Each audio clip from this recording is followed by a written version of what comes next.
Hi there. It's your second favorite DP right here, okay? No, that's Deadpool, you silly little Hufflepuff. Anyways, I'm gonna need you to shut up that pretty little mouth of yours and pay attention because the show's about to start, alright? And, I don't know about you, but I know who's my vote for sexiest ex-soldier turned pop culture show host. Alright, enough foreplay. Let's get on with the show.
Hey, everybody! Why is that there?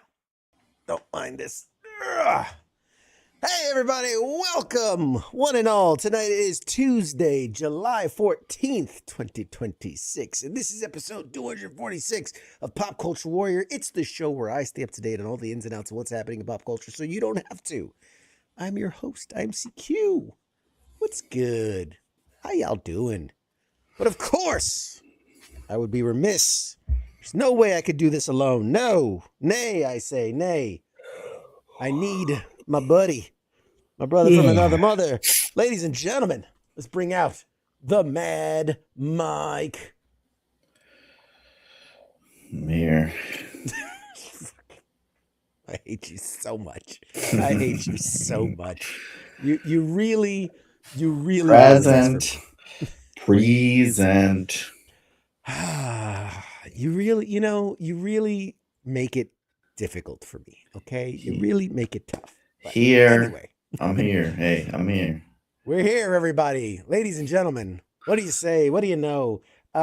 We're brought to you by Double Time Sports Drink. Are we really? Yeah, well, that's our Well, drink you sponsor. are. I'm not sponsored by shit. You Brought to you are by sponsored fucking by Dungeon Crawler Carl. Who I paid for this shirt. Oh, man. Because I get no perks. There you go. How you guys doing? Welcome. Tuesday night. We're here. Let us know where you at. Where you watching from? What you doing? What's new? What's on the pop culture mindset? What are you guys thinking about?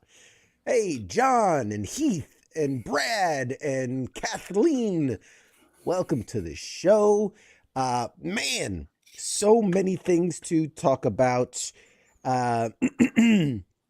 Obviously, first and foremost, I am so excited because we are in the final week before San Diego Comic-Con, and the things are happening, things are moving, stuff's falling into place. It's a very exciting time. I have my little tracker over here. I've been a lot more organized. Last year I went and I was just like scattershot, just trying to figure it out as I went along. This year I'm doing a lot better. I have right now for the team that's going 26 confirmed, locked in, hard times for interviews, panels, roundtables, activations, events, after parties. We have 26 confirmed with 22 strong pending, meaning like we're in the final stages of just locking in the details, and then another 23 that are just pending some type of response. So there's so much happening. I'm so is Robo Mike back? Is the thing? You know what? I give up. I give up. Really, let me know if it's really. I don't know. There's one thing I can try. There's one thing I can try, and I'd have to separate our audio tracks. And I wonder if I should do that. Let's see. But would that give me control? I don't know. I see. This is the shit I gotta fix. I gotta fix when we're off live. I can't be messing with it while we're live because then I'll just mess everything up. Anyway, things and stuff. I lost my train of thought. So many things. There are some super cool opportunities. When I say, and I don't want to spoil it because, oh God, I'm so excited for it. When I say childhood dream come true, I do not say this lightly. I think every kid, and this is as much of a spoiler as I'm going to give, I think every kid that grew up in the 90s had this one shared dream. And at San Diego Comic-Con, I'm going to make it a reality. It is so exciting. I can't wait. Fair to take a guess, Mad Mike? I won't say if you're right or wrong. I'm just curious what you might think it could be. No, I have no clue. I'm paying attention to this shit. And you told me not going to tell me if I'm right or wrong, so why waste my time? All right. You're not meeting James Marsden, so I'll pass. You don't know. Maybe I am. Maybe. Oh, I know. Me and JD or JM are tight. God damn it. I'm reading the news at the same time. Fucking JD dance. I will tell you some things that we have planned. The mic close here. Some things we have planned. We are connecting with Wizards of the Coast for those Magic the Gathering players. We've got some really cool stuff lined up with them. There are some. Hey, Kevin, retired Army medic, I think is what he's saying. Hey, appreciate you, buddy. Mike, it's just someone in the chat's asking for, you need to say dead or alive, you're coming with me. Dead or alive, you're coming with me. There you go. Least we could do. The least we could do is make use of the sound effect. But there's some really cool stuff. Trying to look through what I can talk about. There's some stuff involving Paramount. I can say that. There's some stuff involving Marvel's Contest of Champions. I can say that.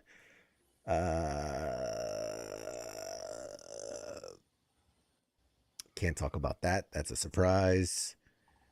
Clash of Clans is doing a special activation where it's going to be like I think it's like almost like an escape room kind of thing. So that's going to be fun. Pan's Labyrinth is having a huge 40th anniversary. There's like a lot of things happening with Pan's Labyrinth. So we have some things set up there. Bandai Namco we got some stuff with them. Can't talk about that. You mentioned Dungeon Crawler Carl. There's something there. I can't spoil that yet. There's some Skybound stuff. If people know, what Skybound's related to, there's some stuff with there. Overpower, which is a good, it's based on like old 90s. It was like Magic the Gathering before Magic the Gathering, and they had like Marvel cards and stuff like that. They're back in a big way. So we got something on with them. And yeah, that's all I can really kind of talk about for now. But there's some really, really cool stuff, man. Really, really cool stuff. I can't wait. Can't wait. So yeah. Stay tuned for our San Diego Comic-Con coverage. Probably starting next Wednesday. We are boots on the ground, going all the way through Sunday night. And yeah, it's going to be absolutely bonkers, insane, crazy. Also, you're turning in your title belt. Yes. Shut up. Also tonight, I should mention, this is a very last minute, very sudden. This wasn't planned. This literally all came together yesterday. We have a special guest joining us at 9 p.m. tonight. He is the voice of Emilio in the King of the Hill revival series, Bobby's sous-chef, and he's going to be on tonight. He's Anthony Campo.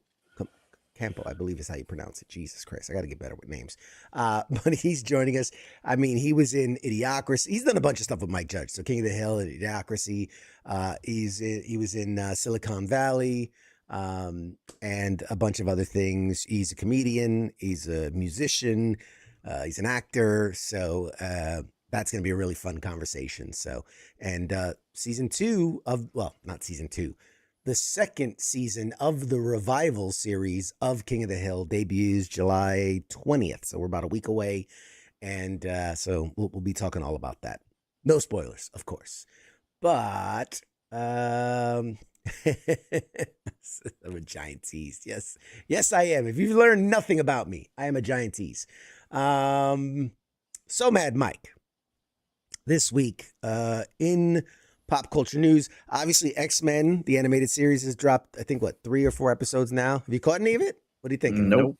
No, Oh, I'm watching. God, you gotta stay in touch with the pop culture news, dude. It's kind of what we do here. What? I don't know about that. it's, I mean, because we can't call it CQ brags about all his awesome exploits, so that's why we call it pop culture Well, warrior. we were already doing for 15 minutes. So, I'll talk about the first headline that I saw this week that I really loved. I should say I love that. See, that's bad because that implies that I wish bad upon people, which I'm very much against. I'm not, but I will say that Jared Leto is not having a good run at the box office. Oh, thank God! This is my favorite story of the whole week. Now look, we gave him praise. We gave him his flowers. I thought Skeletor in Masters of the Universe was probably one of the highlights of the movie. But it's just, we got to call it like the Leto curse, because in his last 4 films, he has lost a whopping $970 million at the box office. So when looking at production and marketing versus what the movies make in the box office, he's on a 4-film stretch, negative almost $1 billion. Mm-hmm. That's insane to me. That is absolutely insane to me. Tron, Morbius, Masters of the Universe. What's the 4th one? Trying to think, what was the 4th one that he was just in? But yes, he is absolutely box office poison. And apparently, after having this nice string of hits, we'll just say, he has no upcoming movie projects in the foreseeable future.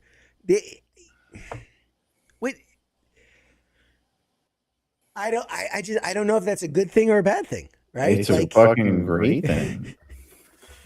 I mean, out there, who do you know that's like, oh, Jared Leto is fucking awesome, like, I need more of him? Nobody. So it's about time they shut his fucking bitch ass down. Go back to making shitty fucking music, man. Like, you're mediocre at everything you do. He ruins everything he does. Like, he has, like, it's just self-absorbed. Like, it's like they put you in stuff. It's all about you, like, and it's like, no. How about you do some character research and not make it stupid and annoying, or have some range? I don't know, something. He just plays himself and everything. I mean, I don't know. I feel, because I kind of feel bad. I do. Why? He's made fucking millions of dollars on being fucking garbage. Like, fucking, how many franchises has he ruined? Everyone he's ever touched. Okay. Name a good Jared Leto film. Go ahead, I'll give you a minute. Name one film he's been in where you're like, this is fucking a good film. Dallas Buyers Club? He wasn't good in that. He just played himself. He's fucking banging dudes. So it's like the same thing. So let me, okay.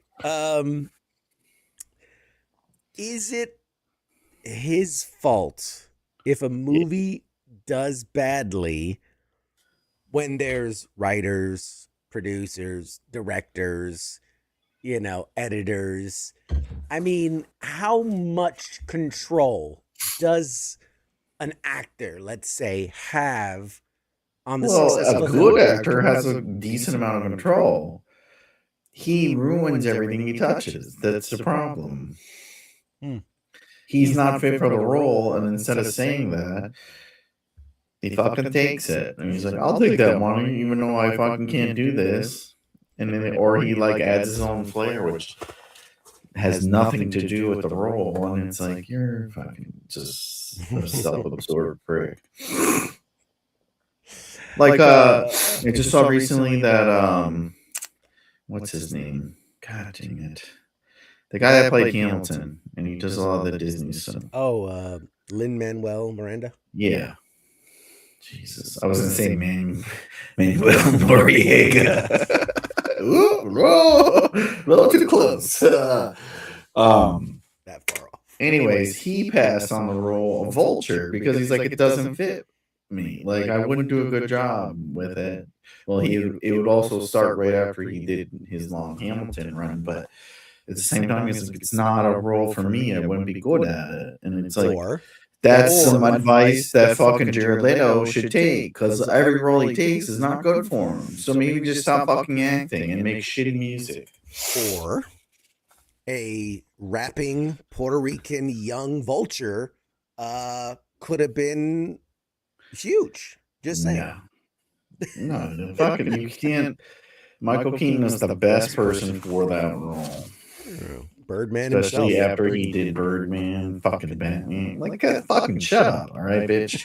To tell me that fucking Hamilton, a shitty fucking, like, mediocre president would be better than fucking Michael Keaton? Suck a fucking giant dick. He's Batman. You shut your fucking whore mouth and don't talk to me until you fucking apologize, sir. He's really? Can you picture anyone else better than that? Like, fuck. Even just watching him talk about it, I was like, yeah, he's not right for the role. Unless it's like going to be like a fruitcake or something. Like, no. First of all, get that right. It's not Michael Keaton. He's Batman. Yeah. He's just Batman in everything he does. Fucking American moving from Jared Leto, because I don't want to give him any more time than he's already gotten. Doesn't deserve. Sony's not giving. If Sony's not giving you a time, that says a lot. Which I think all of his movies were.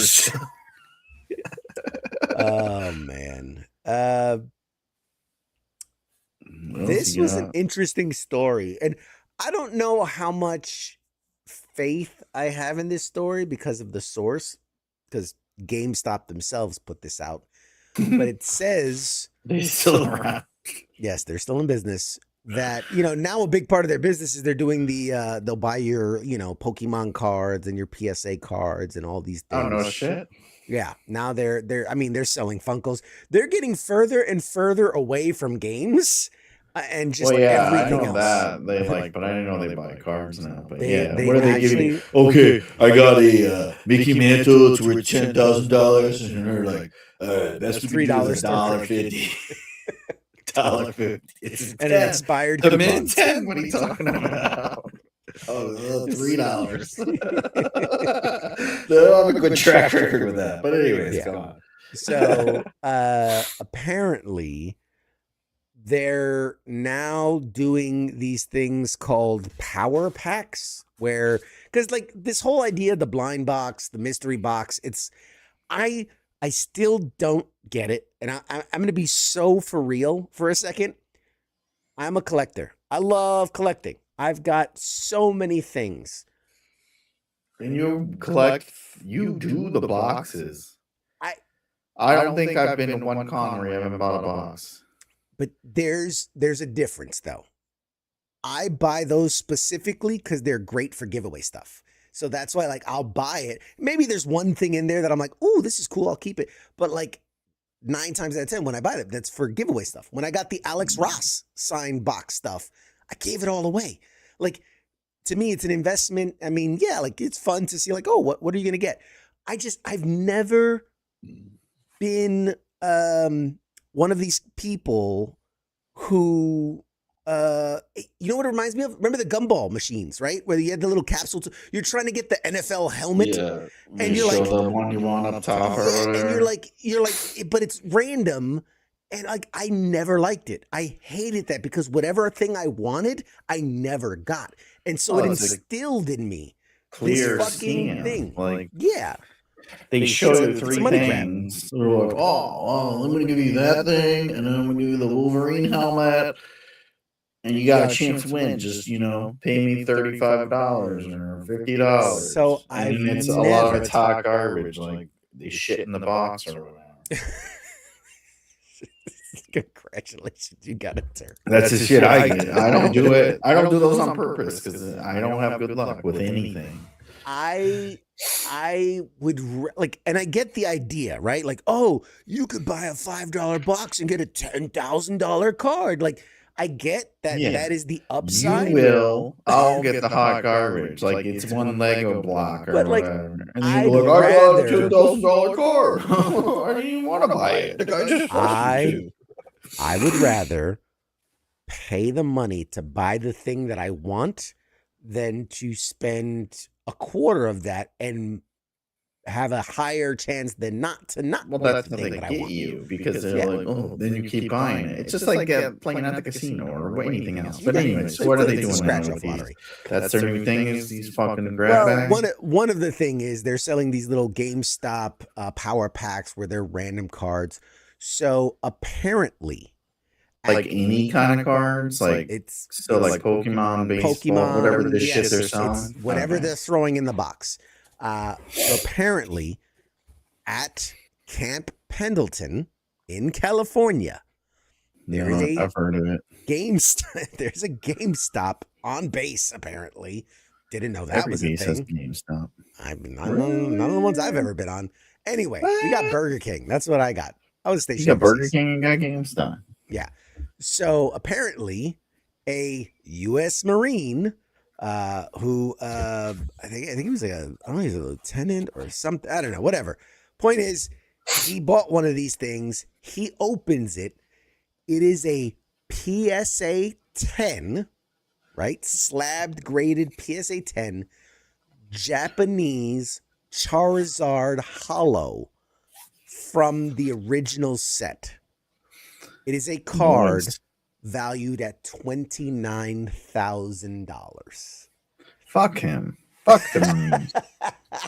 You fucking pogue ass officer ass bitch buying. Who the fuck's buying? What the homo buys Pokemon cards? Gay. It was gonna be for his kid. So he wasn't an officer. He was. I mean, he's got the echelons and whatever. So he definitely wasn't an officer. But still, God damn it! How many up and then how do you have cross rifles? He's got 3 up and the My one under.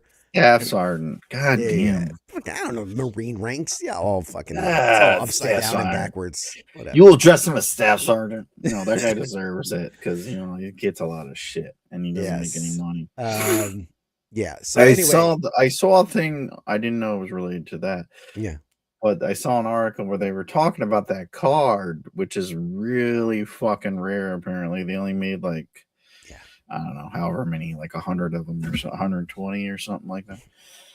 Anyways, yeah, fucking good for him. Well, so you know what? No, you know what's pissing me off about that is because the only reason that's in that box is because they did what I just said earlier, and some fucking dumb fucking kid brought it in. They're like, "We'll give you $50 for it," and he's like, "All right." I mean, that's the only reason they got it. Like they didn't fucking draw that, they send didn't it out, pay and get it graded. $29,000 for They it. fucked someone over somewhere down the line, big time, and they threw it in the box, or they didn't know what it was worth, and they're just like, "Yeah, Pokemon cards. We give you $5 for Pokemon cards." And the kid's like, "Okay." Meanwhile, his dad's like, "What did you do?" That is like, we already shipped that shit away. That is a more than likely possibility that could have happened.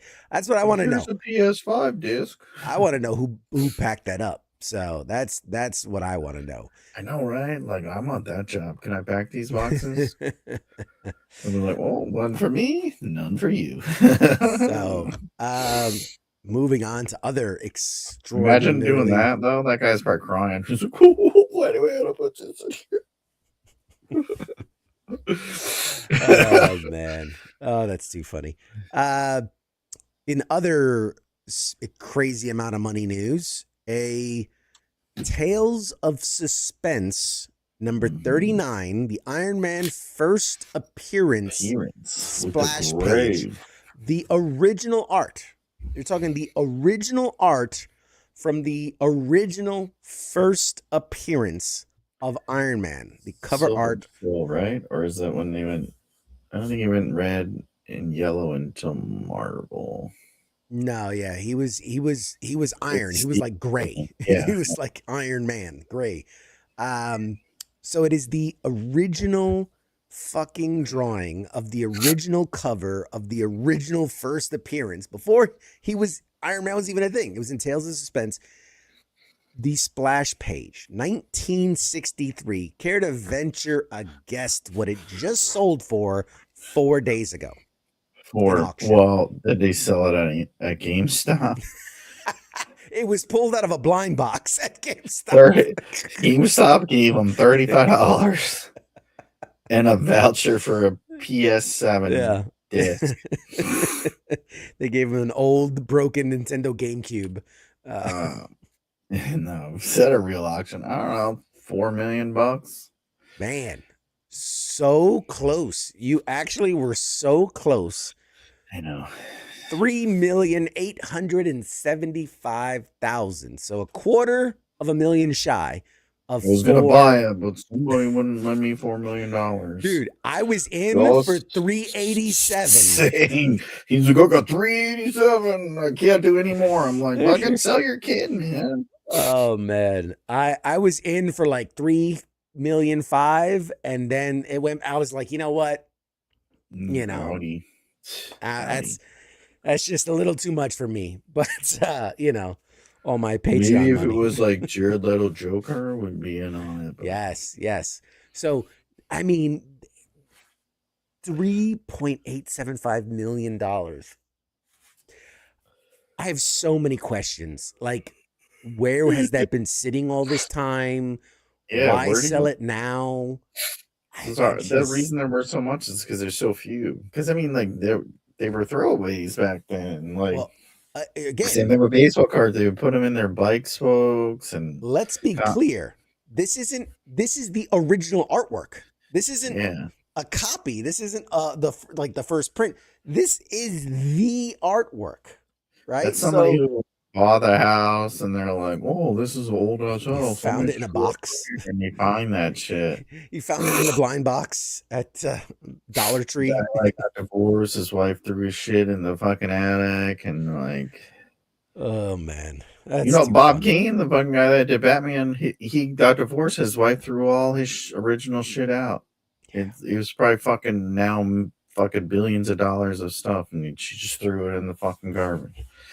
That's part of what happened. Garbage man, he fucking held it, put it in an attic, died, had a heart attack. You gotta do what you're gonna do. What can I say? Somebody just drew it and said it was original, and it's not really original. I mean, I'm pretty sure they have like ways of carbon dating stuff from the 60s. I doubt they have the time for that. For 3.875 million, I would say they've got the time. Yeah. They got about 3.8 million reasons why. Some fucking Saudi or some fucking Arab. No, they just send that shit out. Next week there'll be another one. Look, I can care. We verified it. We had GameStop approve it. Yeah, they put it through the old PSA. They stabbed it. You ever talk to the people at GameStop? And it's like, these are the people that are approving your PSA cards. Like, holy fuck! Like, I know all about that shit because I've done it my whole life. Like, oh god! Like, look at each corner and shit. Imagine that nerd can't even tell me if he has a fucking disc in sock that's not scratched up. Now he's like appraising my fucking Gem Mint fucking Wolverine comic. Like, suck a dick. You do realize it's not the GameStop that's doing the review. I know the auction. I'm still amazed that they're grading stuff now, and it's like they're just submitting it. I have so many questions. Like, why Sony keeps hiring Jared Leto? I don't know. I say it as it comes to me. My brain works well. And working on 56K here. And by the way, I worked at GameStop, okay? That's just a fucking lot. God damn it. You had like the most interest. I need your resume. You also worked at the icy place, my favorite icy place ever. Yeah. Rita's, which still exists. And you worked there, which that tells you something for surviving that. I mean, we had a net loss because somebody kept drinking the fucking shit before it got frozen. I mean, I don't want to like claim nothing, but I kind of invented the Misto shake. I'm just saying. What? I'm just saying. What? I'm You fucked up. You're like, who the fuck blended this shit together? I'm dead serious. The year I worked there, I was it was like a senior in high school. And, you know, like the big thing was the gelati. You put the cream and then the ice and then the cream. Fucking mind-blowing, monumental shit right there. I know, right? And then so literally, you know, I used to go to like the McDonald's and stuff to get a milkshake. And I was like, well, fuck, we should just blend it all together. And I literally brought a blender from home and started like blending the shit together so I could drink it because you'd have to eat the gelati. And I'm like, this way I can just drink and work. Yeah, because you eat you're like, I'm only eating custard. I'm not getting until you get to the end. Yeah. And it takes time and it takes your hands. But this I could like take a shot, run around, take a shot. And customers started asking, like, what are you drinking or what I was doing?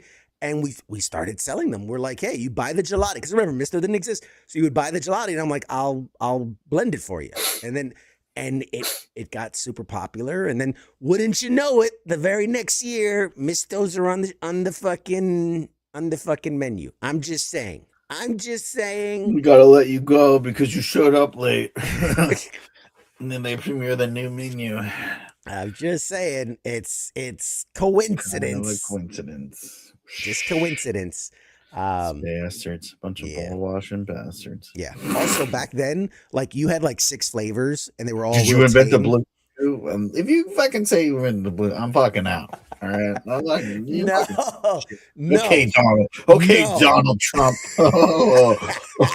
Slow your roll down here. All I'm saying is I invented the Misto shake, the greatest shake of all time. All right. Everybody will tell you it's the greatest shake.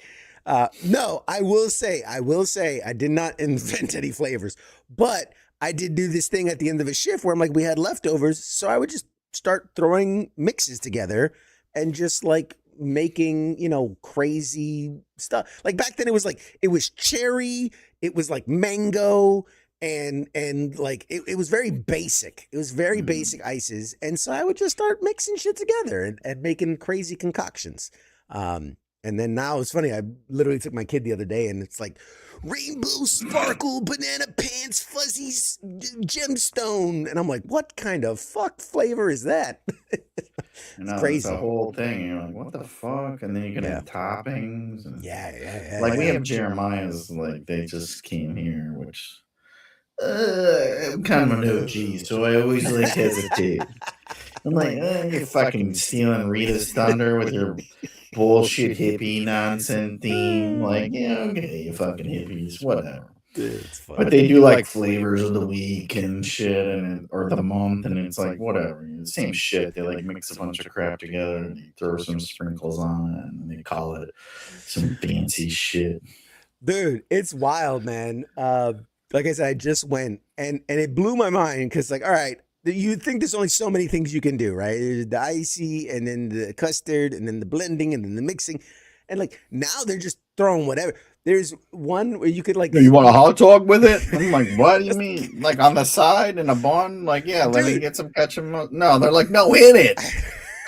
You gotta mix like, with it. No, bro. Use it as a straw on the Misto. Yeah, you just fucking put a hole in it. There is, you can get that.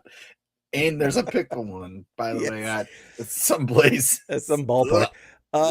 No, you know, like the sour dust on Sour Patch Kids.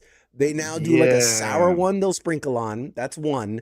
The other one was what was the other one? There was some weird one, and then this one blew my mind. They're like, you like a little sweet? How about a little spicy? Fucking Fuego Tajin. Wow, they like throw that shit on everything. Who puts hot seasoning on custard and ice? Like, that's just crazy. Yeah, that's a SoCal thing. If you go to Southern California, they put it on everything. Like you can't order anything. Say what without you mean. It's a Mexican thing. Say what you mean. No, but because they don't do it in Mexico, they only do it in Southern California. Like everywhere you go, like we were in Disneyland, and I'm like, okay, I got a fucking Mickey thing? And they're like, yeah. I'm like, God damn, can you not put the tagine on everything?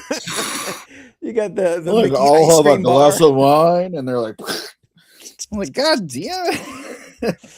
Oh, you got the Mickey Mouse ice cream I'm bar, fucking and then white, dipping you it in assholes. dipping Can't it in handle like this acid reflux.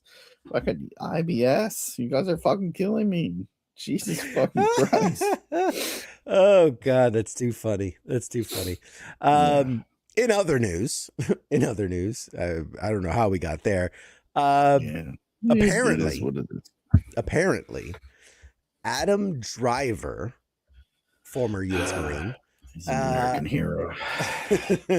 he's apparently secretly, unannouncedly so far, allegedly been cast as Magneto for the new Marvel future, for the new next generation of X-Men, which I'm like, isn't he like 25? Like, Yeah, he still how looks is so he? young. I was like, he was How in the is he Marines and Magneto? everything, like when we were in, and I'm like, God damn, how does he not age? Let's see. How old is Adam Driver? I'm gonna Google this. I think he was like 2008 guy. He's 42. Holy shit. Fuck, he's the same age as, well, gonna be the same age as me. Man, we are practically the same age. He seems like such a baby.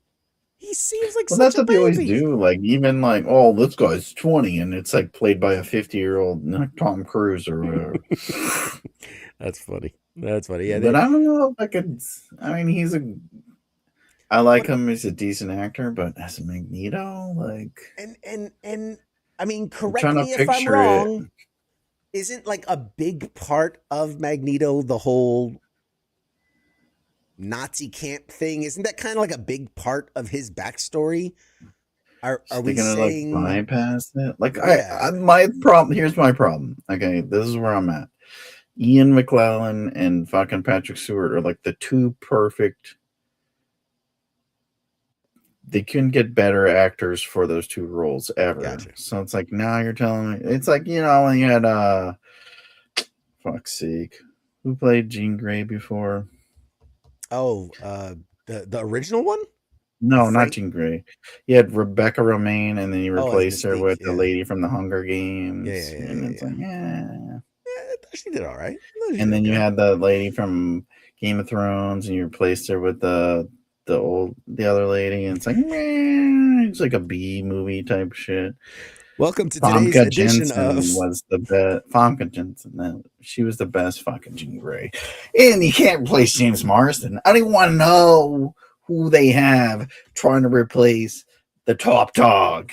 Yeah, I will say the kid that they had replace Cyclops for the sequels and whatever. Never heard of him. He was like a pouty little bitch, wasn't he? He was I ignored it. I blacked it out. I didn't even know they had a Cyclops. I just replaced in my mind. Just put, JM Marsden was there. Yeah. One day I'm gonna get you and Marsden together, man. I'm gonna get you guys on a call together someday. The world might end. So much talent in one room. So, yeah, I guess I could see it. Like if they make his hair gray and stuff. I just interested to see what they're gonna do with the X-Men. I guess. So. Apparently, it's going to be young, I would imagine, because they want to stretch it out. Well, so it makes sense if he's Magneto during the Holocaust, right? Like if he's playing that age Magneto. I mean, even that, like that's why in the even in the X-Men from the 2000s. He's a kid during the Holocaust, right? He's not even an adult. Right. He was a kid during the Holocaust. A little kid. So I don't know. It doesn't fit because like the whole thing is like modern day. Yeah, I don't know. So how are you going to be? The guy would be 105 right now. I'm trying to think. It's not doing. It's like having Bernie Sanders like. you know, because they could go the whole X-Men First Class They're route gonna where it just takes place in the 70s or whatever. they would but- have to do a different storyline and not be a concentration camp. right? Like, so so if you were gonna swap out that, like, it has to be like it's the Holocaust. Like, are they gonna make 9/11 his Holocaust? Like, is that like he's a 9/11, like the fucking Twin Tower fell on him and activated his fucking mutant powers or something? Like, And they wanted to go for like classic Disney. They should have done like he's a fucking like Somalian or something. I am the captain now. I am Magneto now. Look at me, Charles. Look at my eyes. Professor X. Look at me. I am Magneto now. I'm in charge now. I run the Brotherhood now. It is strange. Yeah, Vin Diesel. I'm the captain now. We're gonna steal these VCRs. They're like, what the fuck is a VCR? We're taking the VCRs. We're gonna get them. We're going back in time. We're gonna go. Do I imagine Professor Vin Diesel as Professor X? Yeah. To me, my X-Men, it's about family. It's family. I don't know, man. I don't know. How fast this fucking jet is. I want to race. We're gonna drift the Blackbird around the sun.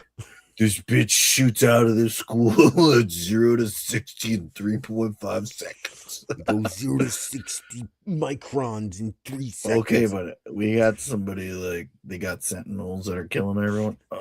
Did I tell you how much horsepower it has? It Like, doesn't matter. We're really gonna fight?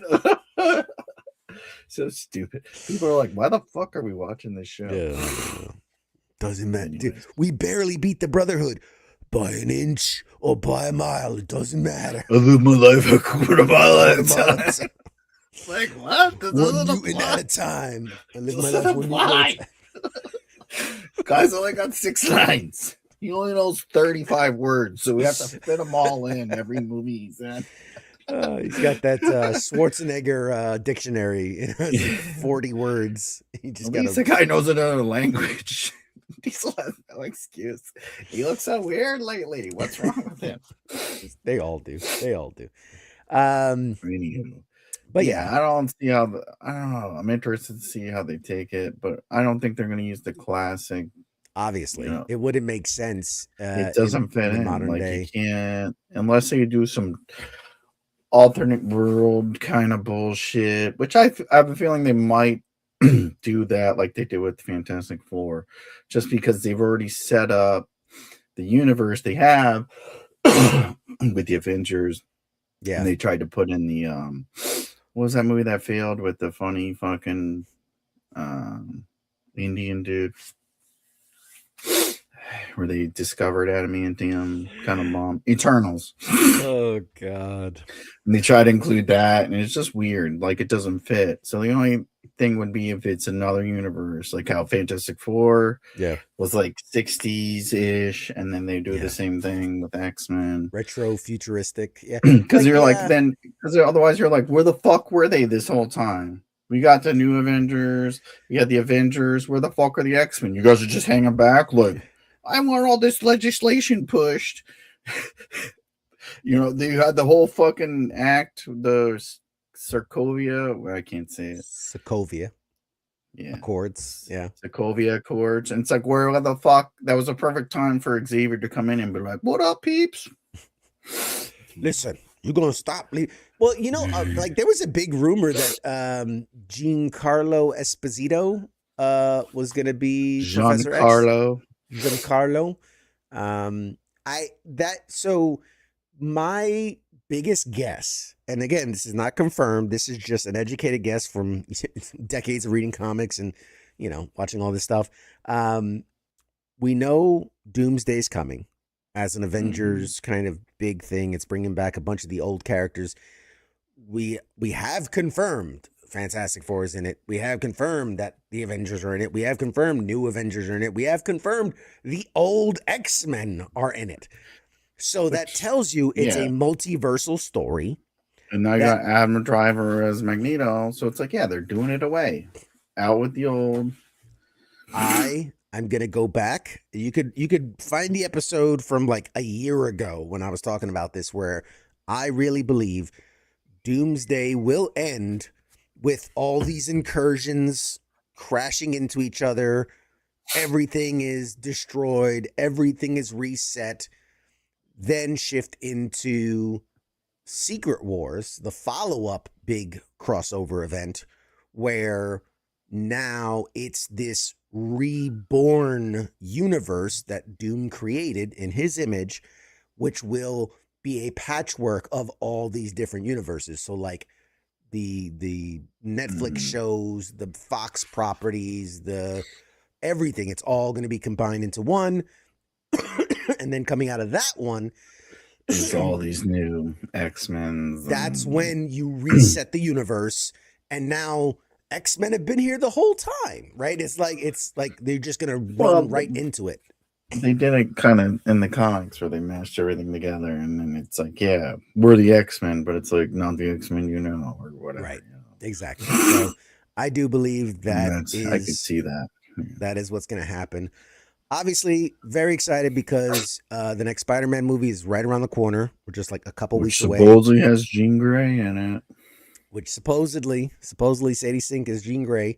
Which I mean, age-wise would line up. If Adam Driver is Magneto, then Sadie Sink being Jean Grey kind of age lines up, but still, I don't know. Still wouldn't really make a lot of sense, but fuck it. We'll figure it out. Well, they got Professor X, Michael Myers, just throwing it out there.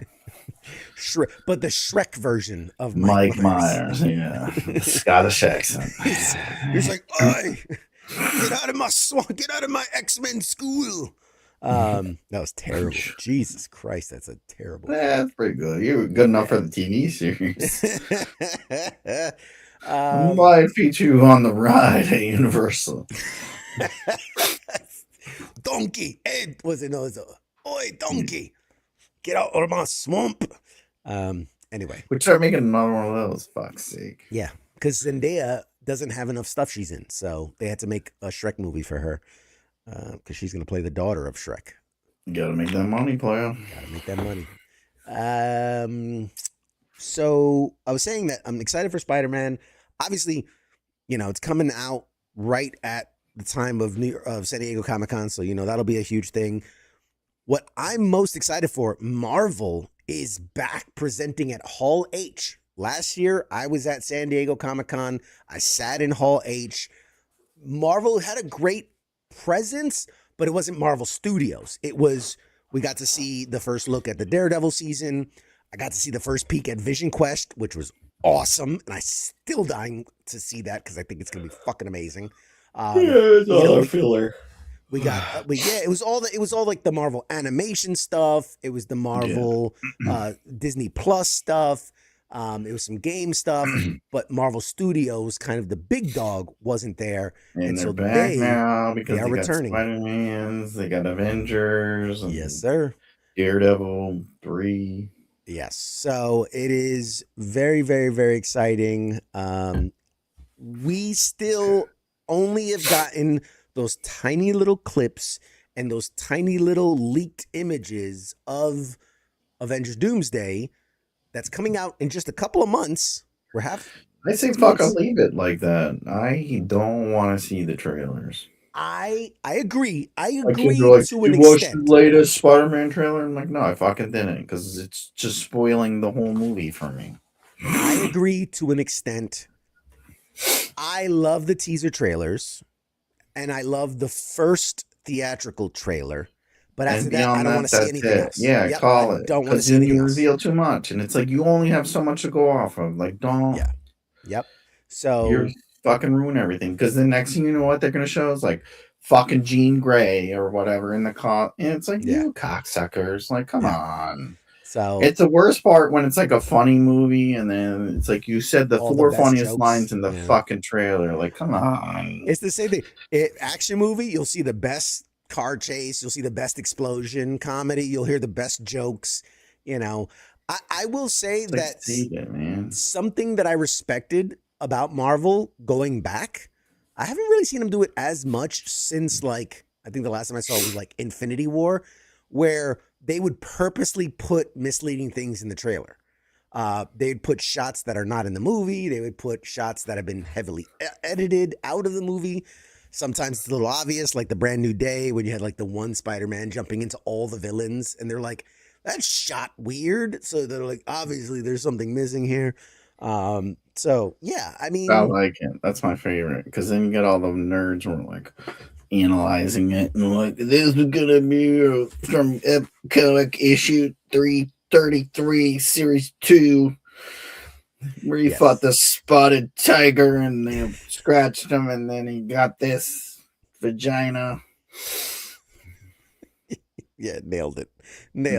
Perfect. That's what CQ does to me. I'm like, I got this theory. I'm like, shut the fuck up. I didn't watch it. You know, I'm boycotting all trailers. So my prediction is one of the biggest things coming out of San Diego Comic-Con is going to be the release of the first full theatrical trailer for Avengers Doomsday. As well, I wouldn't be surprised if they dropped the first official trailer for the Beyond the Spider-Verse movie that we've been waiting for like 3 years. Which is already dropped. I just read that earlier. Somebody has it. It's on the internet's player. No, it can't be. It can't be. No. Let me see that. I think you're wrong, but let's see. Beyond the Spider-Verse. But anyways, so expect Tom Holland to be running around there. Might get a little RDJ. I mean, that would be awesome. That would My be so dog, cool. James Marsden, tell him I said what up. I mean, they should. Obviously, that's the place to get them all together. And they all live there. Like, yeah, of course they'll be there. They got yeah, there's no trailer released yet. There's somebody released like a fan-made trailer. Oh, is that what it was? But I believe everything I see on the internet, sir. You know it's all true. Everything on the internet, it's all everything true. Is true. Yeah, it's all true. So yeah. But as we're winding down the first hour of Pop Culture Warrior while we wait for our guests to join us, what do you guys... My kids saw the Moana movie. They actually liked it. But it's like the same movie. Yeah. But it's just a shot-for-shot remake in live action. My aunt went with them and she's like, the guy's hair was stupid. I was like, okay. Yeah. Everyone knows that. He just really, really wanted long hair. That's totally. Yeah. He's like, let me see how I look. Because like I remember, in the cartoon he had more like a fro kind of in the Moana cartoon movie. Yeah, it was very curly, bushy hair. I want to say. You know that came out 10 years ago. That was like in 2016. Moana really come back that long ago? God damn. Yeah, I was like, holy shit! I felt like it just came out. No, it was 2016. They released that. He didn't have, I mean, he had kind of, I'm looking at it now, he had kind of long hair, but it was definitely more curly, bushy versus like.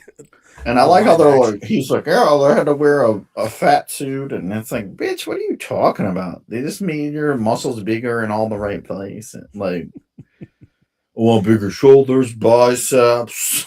Yeah.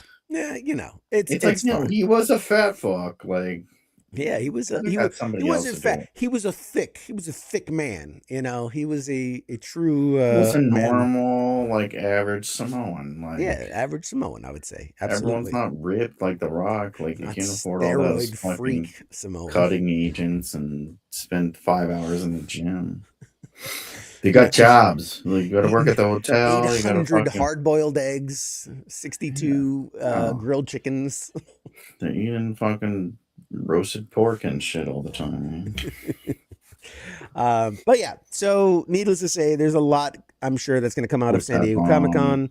I'm curious out there if there's anyone that has certain expectations coming out of San Diego Comic-Con. Are there certain announcements they're excited for. Oh man, yeah, you're right. Anubis said we don't typically do this, but obviously we had the passing of Sam Neill, legendary actor, probably most known for Jurassic Park. Such a shame, such a loss. Great actor. So shots to him and his peoples, because that's a bummer. That's a bummer. He was like 70. So. I mean, you lived a good life. You lived a good life. You crossed this. In my opinion, you crossed the 70 threshold. You had a good run. Yeah, you had a good run, and especially, I mean, you're a household name. Ain't nobody gonna care when this dude. And I think he was 44 or 52 when he did Jurassic Park, and that was like his breakout thing. Yeah. Otherwise, he was like, I didn't know he was from fucking New Zealand. That's a good, yeah. I didn't know that. Everyone there, like, you know, they have that like Australian kind of. I don't mean to shit on New Zealand, but it's like they all have like kind of like the similar Australian accent, like they or that fat guy from that Russell Crowe Santa Claus movie, or like the director of Thor, Love and Thunder. They all sound like that, you know. Taika Waititi. He said, I thought he was fucking English. No, New Zealand. Anyway. He's a great actor because he covered up the fucking New Zealand accent, is my point. Jesus Christ, I'm not trying to be a racist. Is this fucking a talented person? You could just sound like an American. I feel like American actors are like the most untalented actors because we all like you fucking everyone you hear that's like, you're like, that guy's from the South or whatever. He's like, or he's from New York, and it turns out they're fucking British. Yeah. Like the fucking mean guy from Walking Dead. Everyone was like, yeah, that guy is definitely an American. And he's like, oi! Give me the fish and chips. Fucking Harry Potter. Governor. You're like, what? That's the guy from Love Actually? Like, that's fucking Rick Grimes? Like, the fucking limeys? Fuck. I mean, hey, I mean, Doctor Strange. All do it though. It's like it just comes natural. Like, you know, we might have come from there or something at one point in time. Doctor Strange is British, you know. What? Yeah, man. Robert Downey Jr. No, Doctor Strange. Yeah, fucking Brendan. Yeah, we all do that. Robert Downey Jr. Yes, fucking Sherlock Holmes. The British Sherlock Holmes. I forgot Robert Downey Jr. was Sherlock Holmes too. Jesus Christ! Oh my God, we have lost it. Robert Downey Jr. does everything. Just fucking. He's in every Marvel movie. Yes. No, yeah, you're right. You're right. There's a lot of really exceptionally talented. Tom Holland, obviously, is it, and Andrew Garfield. People forget Andrew Garfield is. That's right. I always forget. Yeah. Of all of our really Spider-Man, plays it off. It's like you completely like. He doesn't speak in his accent. Americanized. Yeah. No. Of all the Spider-Man, I think only Tobey Maguire is the only like American. Andrew Garfield did a fucking great show about the Mormons. I think it was on Hulu. I don't remember the name of it because I can't remember. I can only remember like 3 things. And then CQ talks to me about himself for like 35 minutes, and they forget even more shit. Yes. And he did like a Utah type acts. God, that guy's a good actor too. Oh man, but obviously, They go to school for it. Like you go to college. Yeah. I think that's why they're so good. They have accent coaches and things. Here, it's like you're gonna go to school for acting, you fucking loser. Stick to welding, you fucking dumbass. Join the army. All right. Anyway, we've reached the top of the hour. Our guest hasn't joined us yet, but I think we're going to toss it to a break. That'll give me a quick second to get a drink, and hopefully our guest will join us. Or if not, then we'll just do more show. We'll just do more show. It happens. It happens. So, Mr. Mad Mike, as always, I appreciate you for hanging out with us for the first hour, and I'm excited, man. Excited. Lots of cool things. We'll see what happens. Hang around a little bit. Stay a while. Say goodbye just in case. Goodbye, everyone. Hey, tune in tomorrow. England versus Argentina. Messi versus Harry Kane. 2 of the greats. Last matchup probably ever in the World Cup. So you were on the wrong show, dude. You got it. That's I know. That was like, hey, sports goes, you bar, need any man. help? They're like, no, we got it. Jesus Good match Christ. today, too. But anyways. Yeah. Messi! Messi! When we first started hanging out, it was one of the World Cups, and Messi was all the rage. So it's an Yes. insight. Messi. All right, guys. We will be back after a short break, hopefully with a guest. Let's see what happens. All right. We'll see you in a bit. Shots.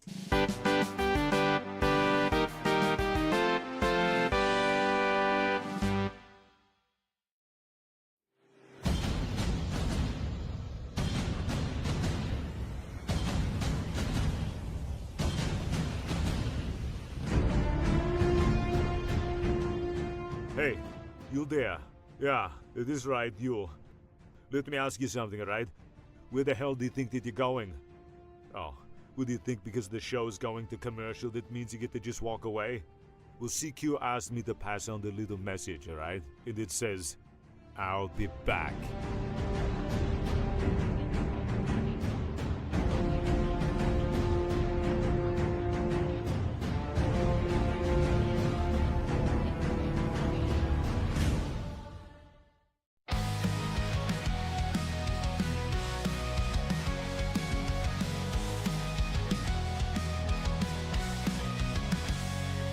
In the shadows of the city bright, where heroes rise and take the fight, there's a voice that breaks the night.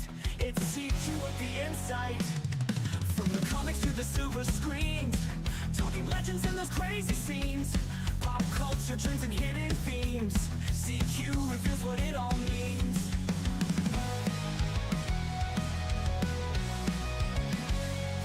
From the comics to the silver screens, talking legends and those crazy scenes, pop culture trends and hidden themes. CQ reveals what it all means. Pop culture warrior here to ignite, guiding through the tales of light. With CQ leading the charge so bright, we're ready for another flight. Pop culture warrior here to ignite, guiding through the tales of light. With CQ leading the charge so bright, we're ready for another flight.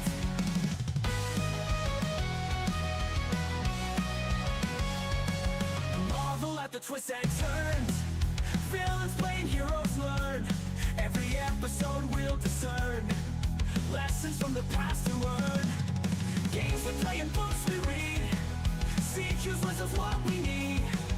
Memories that make us bleed, together we will take the lead.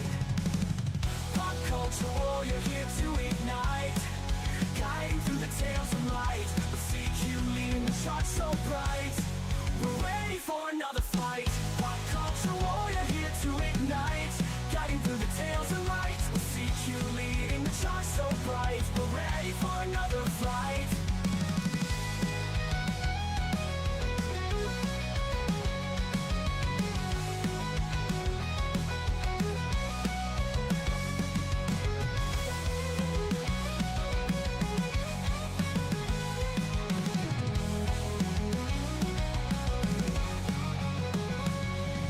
Pop culture warrior here to ignite, guiding through the tales of light. With CQ leading the charge so bright, we're ready for another flight.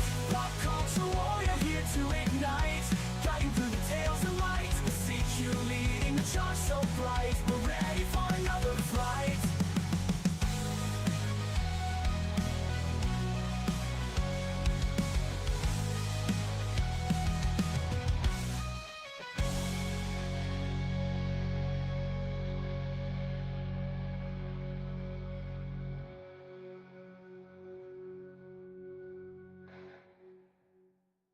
Hi there. You're watching Pop Culture Warrior. This is the way.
Hey, everybody, welcome back to Pop Culture Warrior.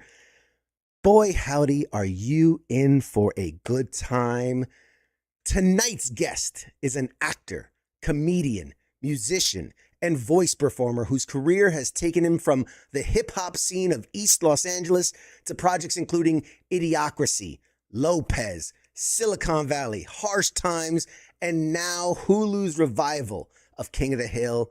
It's about to debut its second season, and he's once again stepping into the role, bringing Emilio to life using not only his voice, but really elements of his own likeness and personality as well.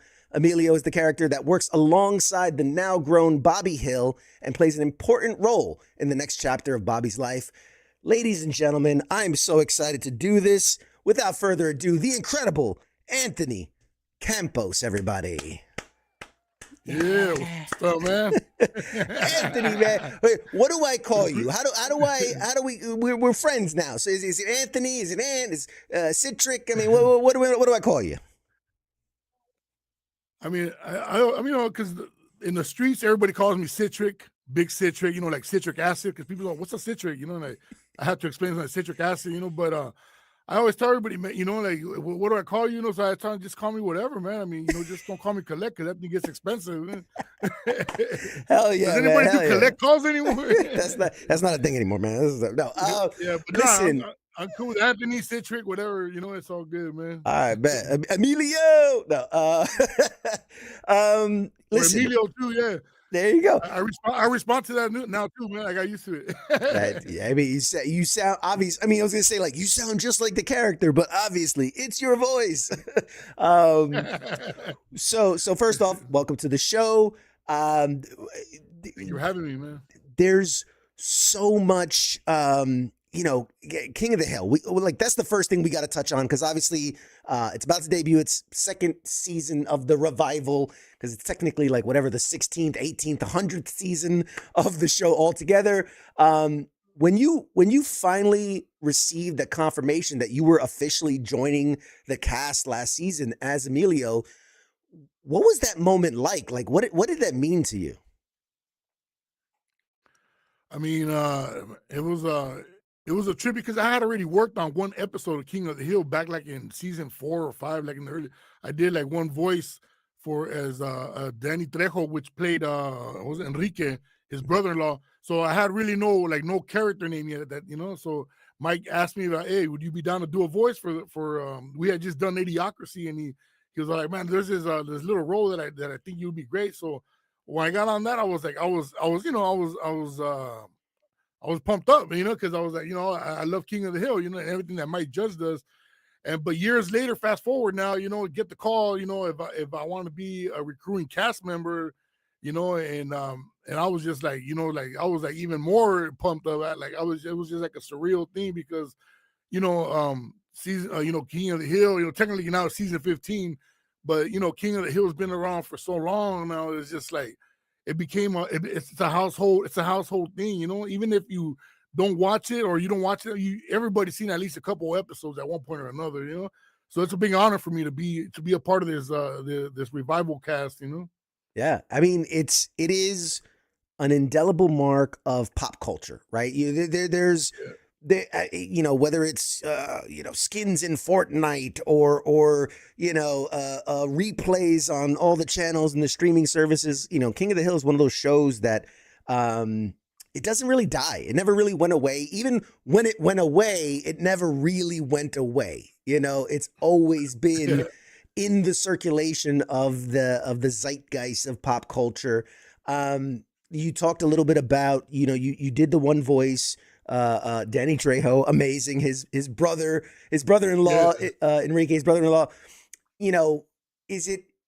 How does it feel to kind of, even though it's not the same character, but to step back into that world of Arlen, Texas, of the animated world, almost 2 decades removed from that first appearance? I mean, it's just an awesome feeling, like I said, man, just, to be around such an amazing cast, all these voices, all these legendary voices, it feels super awesome, man, just to be a part of it, man, and sometimes it's just like a I got to pinch myself sometimes. You know, it's like a surreal type of thing. You know, Hell yeah. I got to wake myself up sometimes. It's the dream. You live in the dream, brother. You live in the dream. Yeah. For people that are maybe meeting Emilio for the first time, maybe they didn't catch, you know, the new revival series last season. What's like, who is he? Give us, you know, what role does he play, obviously, in Bobby Hill's life, and the importance of his character to this new series? So basically, Emilio, you know, first of all, Bobby, you know, he's all grown up now, so you know he's a part owner in a restaurant. I think it's a fusion between German and Japanese, you know.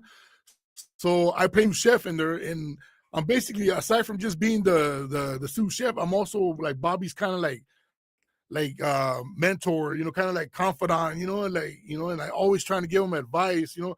So I'm kind of like an uncle to him, you know, and I'm trying to give him the best advice I can give him, you know, because he goes through all these different problems, you know, all these different situations, and Emilio's always trying to be there for him, you know, no matter what the situation. Emilio always tries to give him the best advice he can give him, even though sometimes it's not always the greatest advice, but he tries. I'm curious because, like you said, you know, there definitely feels, you know, I haven't seen the new season, obviously, but having watched the last season, you know, just coming right into it, there felt like such a bond between these characters. Like they have a very long history. You know, it's his friend, it's his mentor, like you said. What's maybe something the character of Emilio that he understands about Bobby that maybe some of the other characters don't really understand about him? Man, that's a good one, because I don't know, there's that connection, you know, that it's just almost, you know, aside from being almost like co-workers, you know, like I said, there's just that certain connection, almost like it just feels like family instantly. And so, you know, and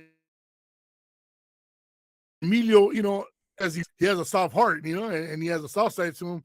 And so he looks at Bobby like, you know, like this, like my nephew, so to speak, you know, and so he wants to make sure Bobby does the right thing, you know, and it's just kind of like almost like a family connection there, I think, you know. Yeah. Yes, absolutely. Absolutely. And Emilio, I mean, it's not just your voice. I mean, the character also incorporates your likeness, your personality. I'm curious, how did that come about? Because like what parts of the real Anthony are in there versus, you know, because it's got your background and your sense of humor. Yeah. How did that come about? Was it written that way? Did you bring that to the character? How did that come about? When I got the call for the role, they had me do some reading, like voice, like a sample of a voiceover, you know. So they sent me some stuff to you know, to kind of like interact with it, and then do the voices, and then try, you know, like different, I guess different styles what it would be. But they explained to me what they were looking for, kind of. And I go, well, you know, and then from the jump, Mike Judge, he already knows when he calls for something, it's because it's a specific, like you're the only one that can play this part, you know. Like, it's kind of those situations. So there's like maybe about 80% of Anthony and Emilio, you know, and then the other percent is just you know, just going along with the character, you know.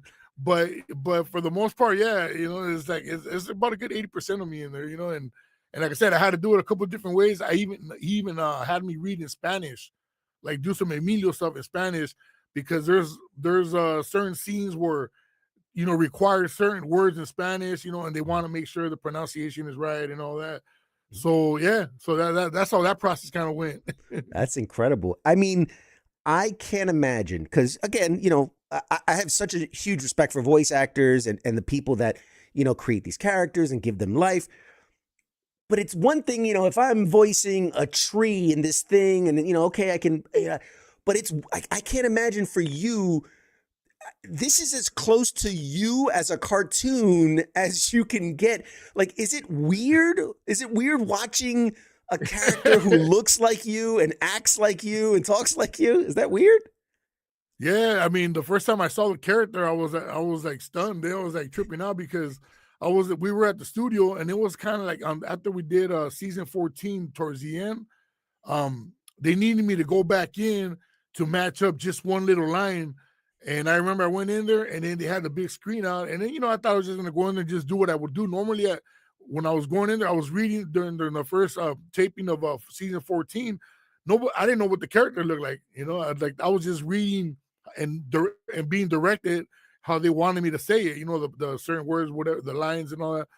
And so when they brought me back in for that on season 14, on season 14, the last episode, there was this line they wanted me to match. So they brought out the character, and I was like, and for a minute I was just looking at it, like I didn't know, like I was kind of speechless. I was just like blown away. I was just like tripping out, like, man, it's kind of looks like me. We got the same haircut and everything.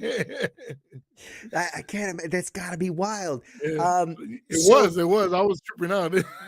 so obviously,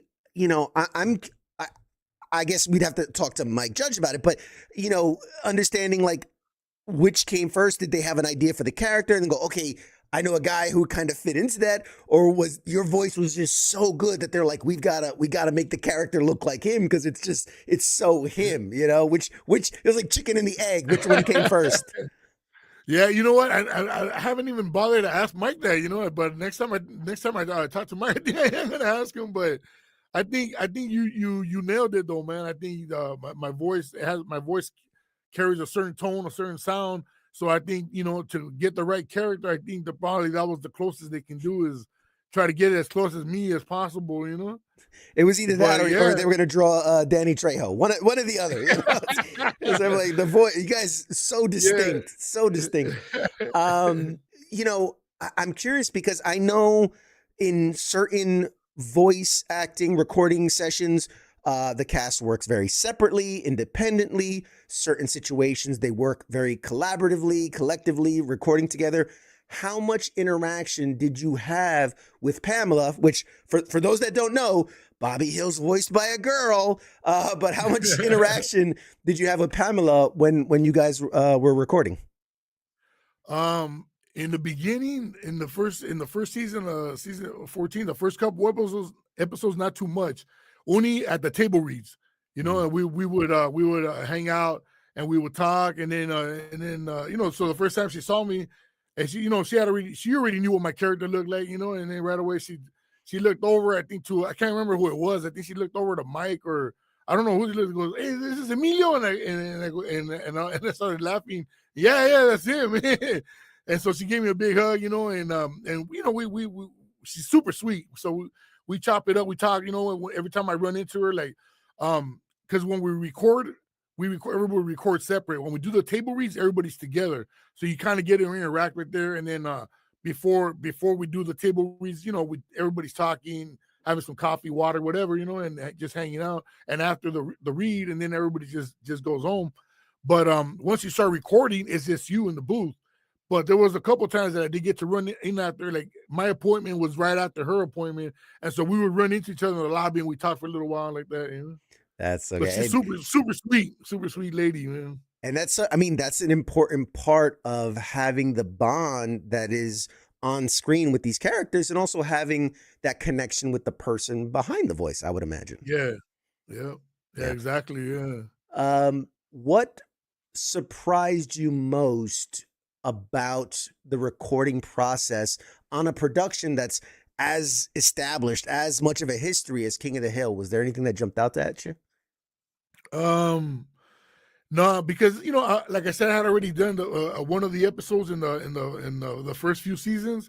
So when I came into this one, I already knew what to expect. I already knew how their process works, But the very first time, I had never done voiceover work.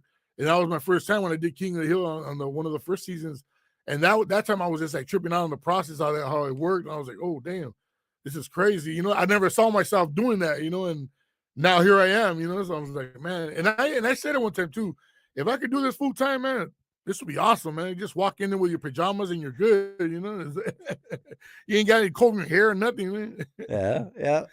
Obviously, we don't want to spoil anything for this coming season here in a couple days. But is there anything you're especially excited about as the relationship continues between Bobby and Emilio for people to see?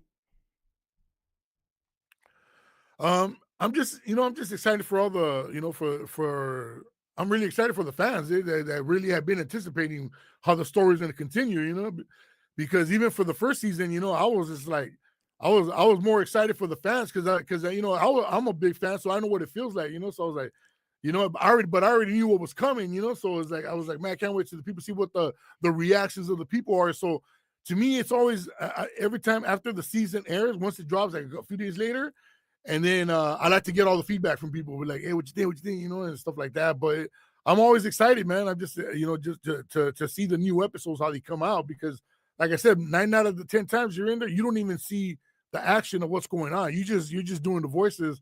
So when it comes out and then you see it, it's like it's all brand new to you, you know. So so I'm excited. You get to, you're only doing like your part. You don't see what the other characters are off doing, and so to really see it all come together, it makes sense. Exactly, And it's like a puzzle. It's like a puzzle. It's like a puzzle. You know? Man, like I've been such a fan for so long, and I got to give credit, obviously, to the writers, to the creators, to all the people.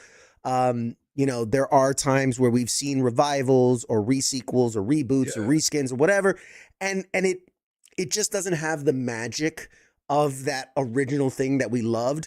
And this nails it so damn good. Like it feels like it just picked up and we lost him for a second.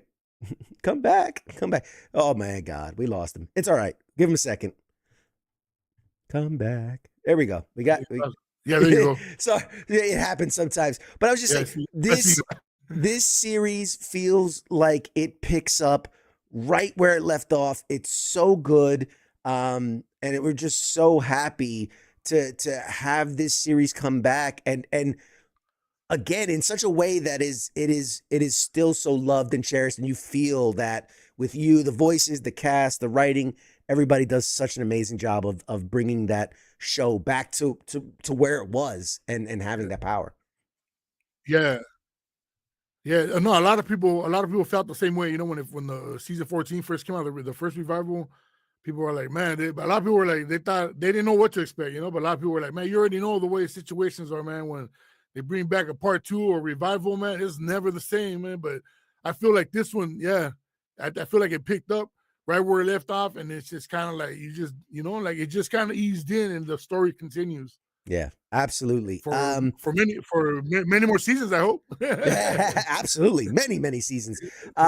You have said that Mike Judge was one of the first people who saw more in you than the stereotypical roles Hollywood was originally offering. So I'm curious, what was it? What did Mike recognize in you that other people were overlooking? Man, you know what? To be honest, I don't even know, man. Because I asked myself the same thing. Dude, when I first started working with Mike, the first thing I go, man, I asked him, I go, are you sure you got the right guy? Because you know what I mean? And he goes, no, you're perfect for this role, and you know, and so that's just Mike. I don't know, like Mike has a special gift that he sees things in people, and he knows how to bring it out of them too. Because I didn't, a lot of the stuff that I'm doing with some of the projects I worked with before, is like I kind of knew, like I don't know, I just never really like thought about it, and then he just kind of brought it out of me, like that funny out of it, because I've never really considered myself like to be, where I could be funny or something, it's just because of my look. It's always been like that, and before I started working with Mike, I had only done a couple other projects where just like a background, and it was just like the typical gangster role, that was it, because the way I look. Yeah. I mean, then when Mike came, no, go continue. No, I was saying, then when Mike came, and he stepped, he once he became part of my life, like it took me to a whole nother level, whole nother situation where I'm like, oh damn, you know what I'm saying? Because I was hearing that a lot, Latinos always get typecast and this and that, and which I don't mind if that's the situation, as long as you're working, but at the same time, some people don't like that, you know what I'm saying? So, I mean, it just kind of, it is what it is. I just go with the flow, to be honest with you, man. I mean, it's a great attitude to have, right? I just want to be able to support myself and my family, and I just want to work, and I want to do the work. But I do think it's an important thing to talk about this idea of typecasting. You know, in the 80s, it was like the Russians were all the bad guys, and then in the 90s, it was all the gangbangers and, you know, the guys on the street and everything. And so there's always, in the 2000s, it was obviously the like Iraqi, Afghan, it was all the terrorists. But, you know, so there's always this typecasting and stereotyping of certain ethnicities. You know, I look at Michael Pena is a great example of such a phenomenal actor who had to battle through those typecastings of just Chicano one and background gangbanger. So, you know, it's an incredible thing to see when people are given the opportunity to showcase that, like, we're more than just an accent. We're more than just a color. We're more than just a, you know, a background guy. What do you remember? I mean, because again, Mike Judge is, I mean, such a legend for so many different reasons and so many different properties. What do you remember about your first real meeting with him or your audition with him? Like, what caught your eye? What caught your attention? Well, I mean, when I first did the audition for the movie Idiocracy, that's the first time I met Mike. You know, so first I went in, I did the audition, but Mike wasn't there. It was just the casting department, you know, and so it was two ladies. You know, we did the stuff. They recorded everything. I had never auditioned in my life before, you know, so I was like super nervous, but I did it, you know. And then a few days later, the main casting lady calls me up. She says, "Hey, Mike Judge saw your video and he thought it was funny and he wants to meet with you. He's coming into town in a couple of weeks and he wants to have another reading, you know, with you."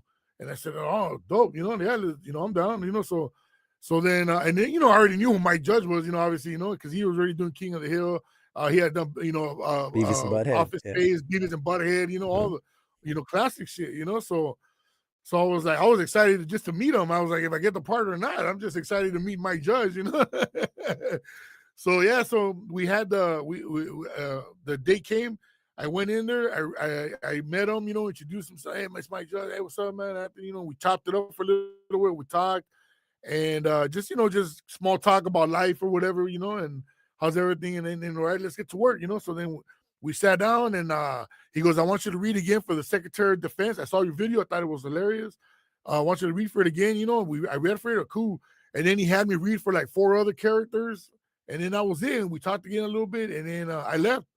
And then they go, "We'll be in touch." And that was it. Like, and I didn't hear anything for like, I don't know, like 3 months, maybe like 2-3 months later, I heard that I got the role, you know. And I was like, "What role?" You know, because I had totally forgot about it. Yeah, they go, the one you, well, they didn't have a name at the moment. They were just calling it a Mike Judge film, you know. And they were, well, for the Mike Judge film, you came to read. Remember, for Secretary of Defense? Oh, that film, yeah, what's up? You know. And then they started telling me, they go, "Yeah, you're gonna be out in Austin, Texas. You know, you're gonna go out there and film for a month. We need you for a whole month. So you're gonna have to, any plans or whatever you got going on, man, you know, have to just, you know, we need you for those 4 weeks." I was like, damn. Because at the time I was doing music. I was in a hip hop group. It was called Pueblo Cafe. We're doing Spanish rap, and we're getting ready to drop a record. And the record company had everything set up for us, a whole promo tour. We had, you know, all the media run, you know, because it was all Spanish. So we were going to go to Miami for a week and do all the Spanish shows out there, like, you know, Telemundo and Univision, all those, you know, all those Spanish stations. And then we were starting to do that here in LA. But the record company right away put a hold to that. They go, "No, don't worry about it," because I wasn't going to go. I almost didn't take the job because my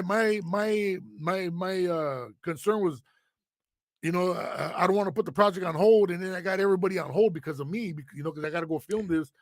But the label was like, "No, don't worry about all that. We'll make sure everything. We'll postpone everything. We'll back everything up for like a month and a half. You go out there, you do that movie." Yeah, that's what the main guy told me from the record label. I said, "All right, cool." And yeah, and then so we went over there, and it turns out Mike ended up using a couple of songs of ours from that record that dropped. He ended up telling me, he goes, "Hey, there's a couple of songs I like on that new record, man." So He goes, I want to put them in. And I go, well, cool, man. Talk to the record label. Let's make it happen. That's amazing. Yeah. Wow. I mean, and if from a business sense, it makes sense. Like, I respect that you're coming from a place of like, you know, I have these people that are, you know, that we're committed to this thing, and I got to honor what I set out to do, and I don't want to hold people back. But from the business side, they're going like, this dude makes his movie, he blows up. That looks good for us, you know. So. Damn, that's amazing. And it did help. It did help the label because now, you know, when Idiocracy came out and I was out doing promo runs, and then, you know, even though the movie didn't hit right away as big, they were just excited because it was a big production movie, you know, that was out. You know, it was Mike Judge, so now they were using that to, you know, to even push the record more, you know, right? Which helped a lot, you know. And then of course, once Idiocracy came out, and over the years, it's helped tremendously. Even though we don't dabble in the music as much, you know, like once in a while I'll get in the booth, but it's rare, you know, but we still get a lot of fans for that record, you know, because of Idiocracy, you know, so I always thank Mike Judge for that, because that's a whole nother outlet right there, you know? Yeah. Oh, and we're going to touch on the music here in a second, but to focus on Idiocracy, just again, yes, it wasn't this commercial success that was like out the door, oh my God, box office, you know, shooting fireworks, but it has built such a feverish fandom over the years, and such a cult following. It I think gets more culturally relevant every year. I feel like we're getting very close to a lot of things. We'll just say that nicely. When you're making it, and when what were you thinking? Like, as this, like, oh man, this stuff is so crazy, it's so off the wall. Like, what was the feeling, you know, reading it and being part of it and seeing it come together and you know, just making this thing? I can't imagine. Well, you know, the crazy part is that I never read the whole script until I half of the time I was on set, I really didn't know what was going on until little by little I started reading like the pages that we were going to record that day. And then, of course, you know, I'm trying to memorize everybody else's lines so I know where to come in with my shit. And so that's when you know, once I was on set, then it started hitting me. And then when I started looking around, I was walking around on set, and I'm looking around, and I'm just tripping on all the props. I'm like, what the heck is all this? You know, like, and then little by little, it just started making sense. Like, oh, I get it now, you know. But then once I saw it all pieced up a year later, that's when I was like, damn, I was tripping out.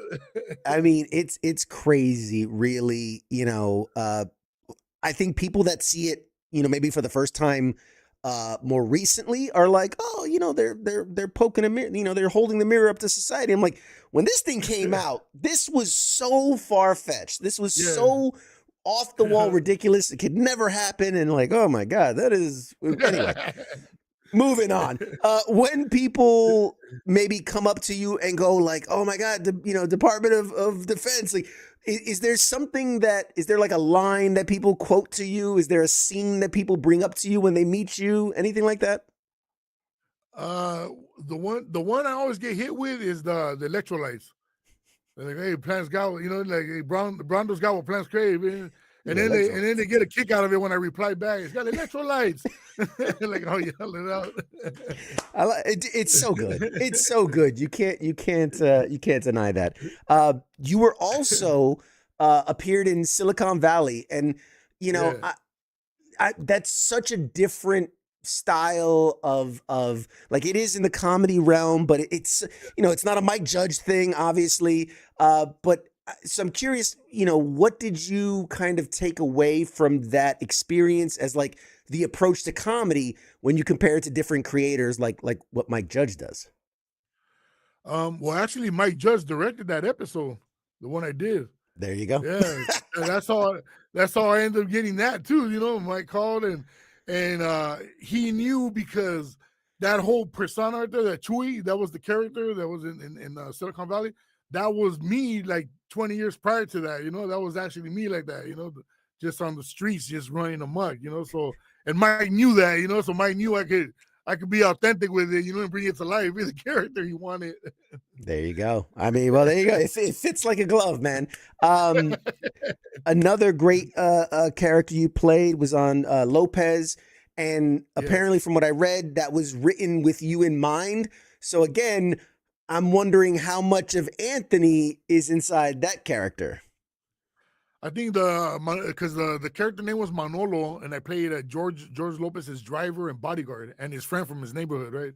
So I want to say the same thing like Emilio. About 80% of me is in there, About 80% of me is in there, and then the other 20% is just the one that the other part that plays dumb, like the dumb side of them, Because I'm dumb, but not that dumb.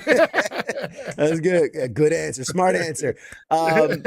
What did working closely with George Lopez kind of teach you about performing comedy on camera and kind of working in that world?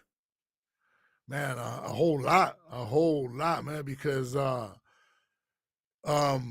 even though we weren't doing like what George did in the first George Lopez show where they had multi cameras, we had 2 cameras, but we had the flexibility of takes and all that stuff, and punch-ins and all that, so it's totally different, so George's pace is like pretty quick. So the first couple episodes, he was like just like being like real like patient with me, and trying to tell me, because he already knew I was acting, so he knew I could do the acting stuff, but some of the timing I had to follow his timing. So little by little, he I don't want to say he taught me the timing, but he taught me how to keep up with this timing, and then I just kind of like got it from there. Because in the beginning, I remember one of the first episodes, he was telling me, all right, at this, we did like 3 takes the way it's written on the script. And he goes, all right, this next one, let's try this. We're going to improv, I'm going to say this, I'm going to say that. And then we're going back and forth. Then I'm just staring at him with a blank look, And so he's looking at me like, never mind, we'll slow it down for you a little bit, man. You're not ready yet. This is maybe like the second episode, Yeah. So I had never done television like that. Like I said, I've been in a couple of movies, but the movies is different to doing television, So but after by the 3rd episode, I was on it. So, and we were on it for like 2 seasons, and I was on it. So I was like on all 12 episodes there for both seasons. Yeah. 12 back to back, So yeah. And originally I was only supposed to be on 6 episodes in the beginning. Yeah. And then they said I nailed the character so much that they just kept writing me in on every episode. Hey, I mean, if it's 80% you, I mean, it should be pretty easy to play. No.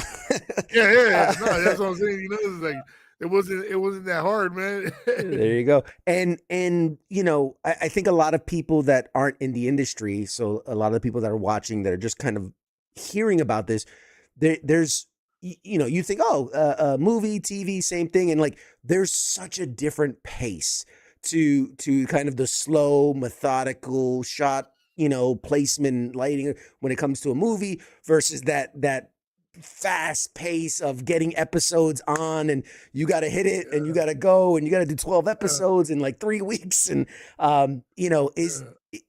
do you, having now this experience, do you have more of a preference? Do you like more the pace of the movies, or do you like a little more the pace of the TV stuff? I like both, man, to be honest. Now that I've dealt with, on both sides, and then I've dealt with the voiceovers, Of course, the voiceovers is my favorite, but too much. You ain't really got to memorize dialogue because it's already there for you. You just kind of, just repeat it over and over. But I like a little bit of both, man, because I like the pressure of it too with the television stuff, because with the television stuff, okay, you got 12 episodes, right? So you have a week for 5 days for every episode. So you got to knock out one whole episode in those 5 days. With the movie, there's not that much pressure because the movie just continues. And usually movies to film, take your time. You can do about a month, 2 months, depending, and there's not a lot there, even though there is that pressure. So you got to get it done. You got to do a good job. But with television, like I said, it's a little bit more fast paced, for that week. So I kind of like that too, because then at the end of the week, you're like, all right, cool, man. And it feels good. Like you look back and you go like, damn, we shot that, man. That was tight.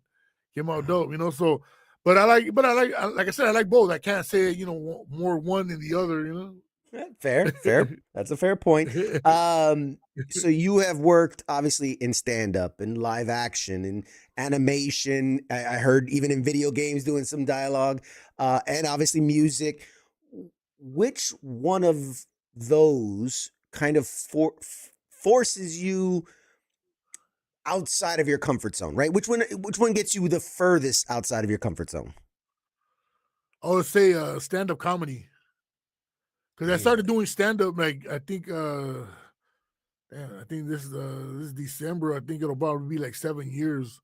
So I started doing stand-up already late, like a little bit after I stopped doing Lopez, because I learned a lot with George, because I got to go on the road with him a few times.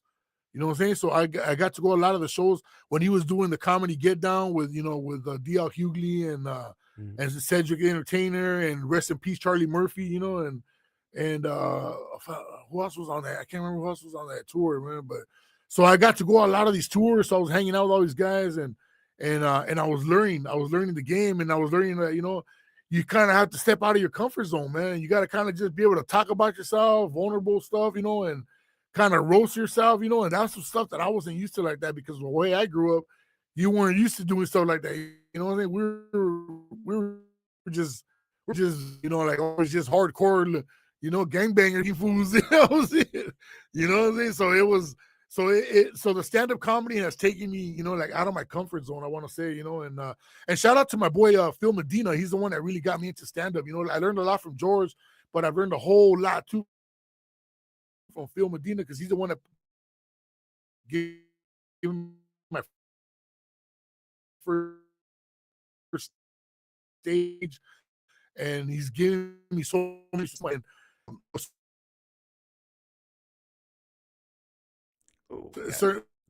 things when it comes to writing. When it comes to writing, can you hear me? Yeah, we got you now. It was a little Can you hear me? glitch, but you're good.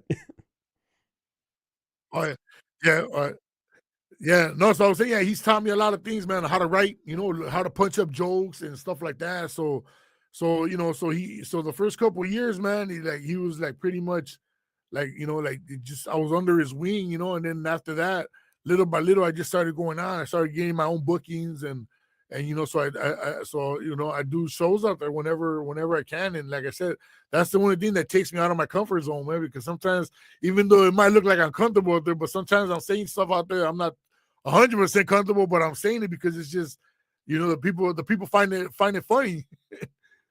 It's an incredible journey. I mean, as I was reading through your history and where you come from, I know you spent several years living in Mexico, in Los Angeles, and the trouble with the gangs and things. And I read that it was the birth of your son Eric in 1994 that kind of became this major turning point for you.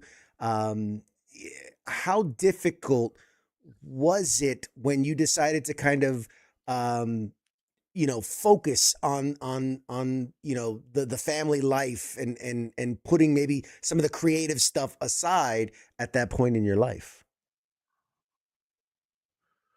Well, like around, I want to say like, yeah, I want to say like right, like he was born in 1994, like January.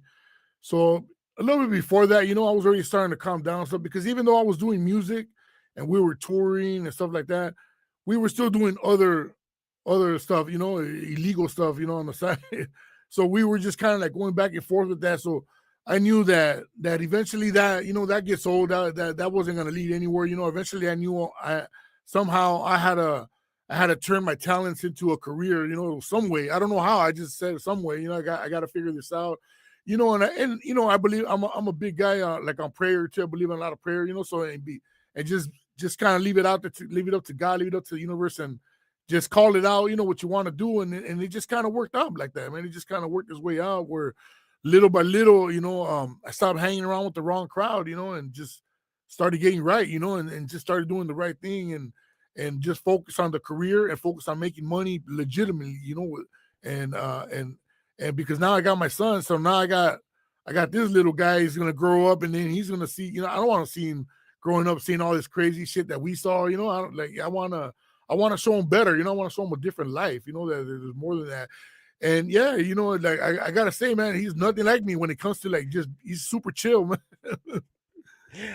Super chill, man. That's so incredible. The idea of, you know, breaking the cycle. I think we all, in one form or another, you know, generational trauma, and we learn bad behavior from our parents and these things. But it takes such an amazing will and want and desire to say that I'm going to end it. I'm going to stop here. I'm going to do it better for the next generation. And so that makes me curious, because looking at the timeline, you know, eventually you kind of got pulled back into music through Pueblo Cafe. And and when you're returning to that, I would imagine you're kind of a different artist, because now you're a father, right? Now you're trying to be Yeah. legitimate. What was that experience like, kind of going back to music after taking that break? It was hard, man, at first, because it's like okay, so I'm still doing lyrics. We're still talking about all kinds of, you know, old school gangbanging activities, right? But now I'm not doing that. So now it's like now I'm not like, it's a whole nother lifestyle. So it's like, what do I write about now? You know? And so it's like, it was a weird transition in my life at that time, you know? So I started writing more like political stuff, you know? And I started getting a little bit too political, but then I go, well, then again, you know, I mean, then I started hearing back a bunch of this.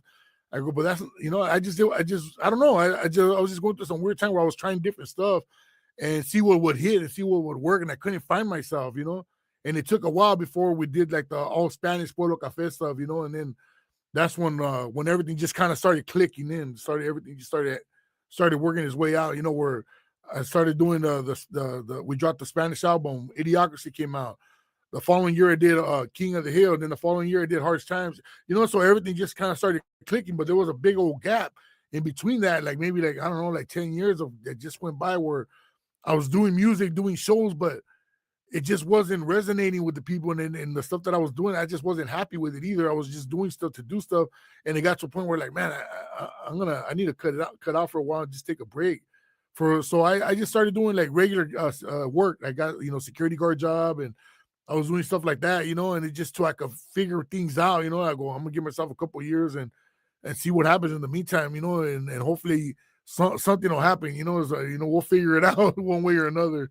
And yeah, little by little, man, everything just kind of started clicking again. You know, I think that speaks to also having, because yes, I agree. You know, there's a certain amount of luck to it, but there's the not giving up, right? Because at any point you could quit and say, all right, this is not for me, pack it up and move on. But having that stick to itness, where I'm going to keep trying, and I'm going to keep trying until I find my way, knowing that it's out there. I think that's such an incredible story and such an inspiring thing.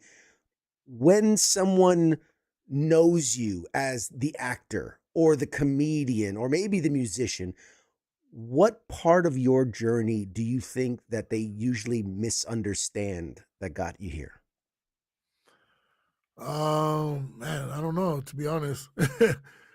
Probably because, you know what, I haven't had people like, you know, like with any negativity, you know, like everybody just trips out on the journey, you know. And then the majority of people know that I started from music, you know, transitioning to acting, and then, you know, and then into stand-up comedy. So that's kind of like it's always been. And so, you know, it's like nobody has ever really like questioned it like that, you know. Like everybody's just like, dude, that's tight, you know. It's like, you know, you've been evolving from one thing to another thing, you know. And that didn't work out, but that led you to, people always tell me that led you to this and that led you to that, you know. And then now you're where you're at because, you know, I think you had to go through all that, which is true. You know, I believe it's part of the journey. You know, you have to go through all these different phases, you know, and till you find yourself, you know, and you figure out where exactly you need to be. Oh, that's but it takes time. That's incredible. Some people get it quicker than others, you know, but it does take time though, you know. I tell people all the time, you know, Samuel L. Jackson was in his late 40s before he had his breakout role, and Liam Neeson, and like all these incredible actors and comedians and people that, you know, if you're just passionate about it and love it for the game and just do what you can, don't complain, don't whine me, just go out there and do the work. Exactly. I mean, you'll find your place when the time is right. So I think that's amazing. I've had to deal with a lot of fools like that over the past years, you know, that they just give up.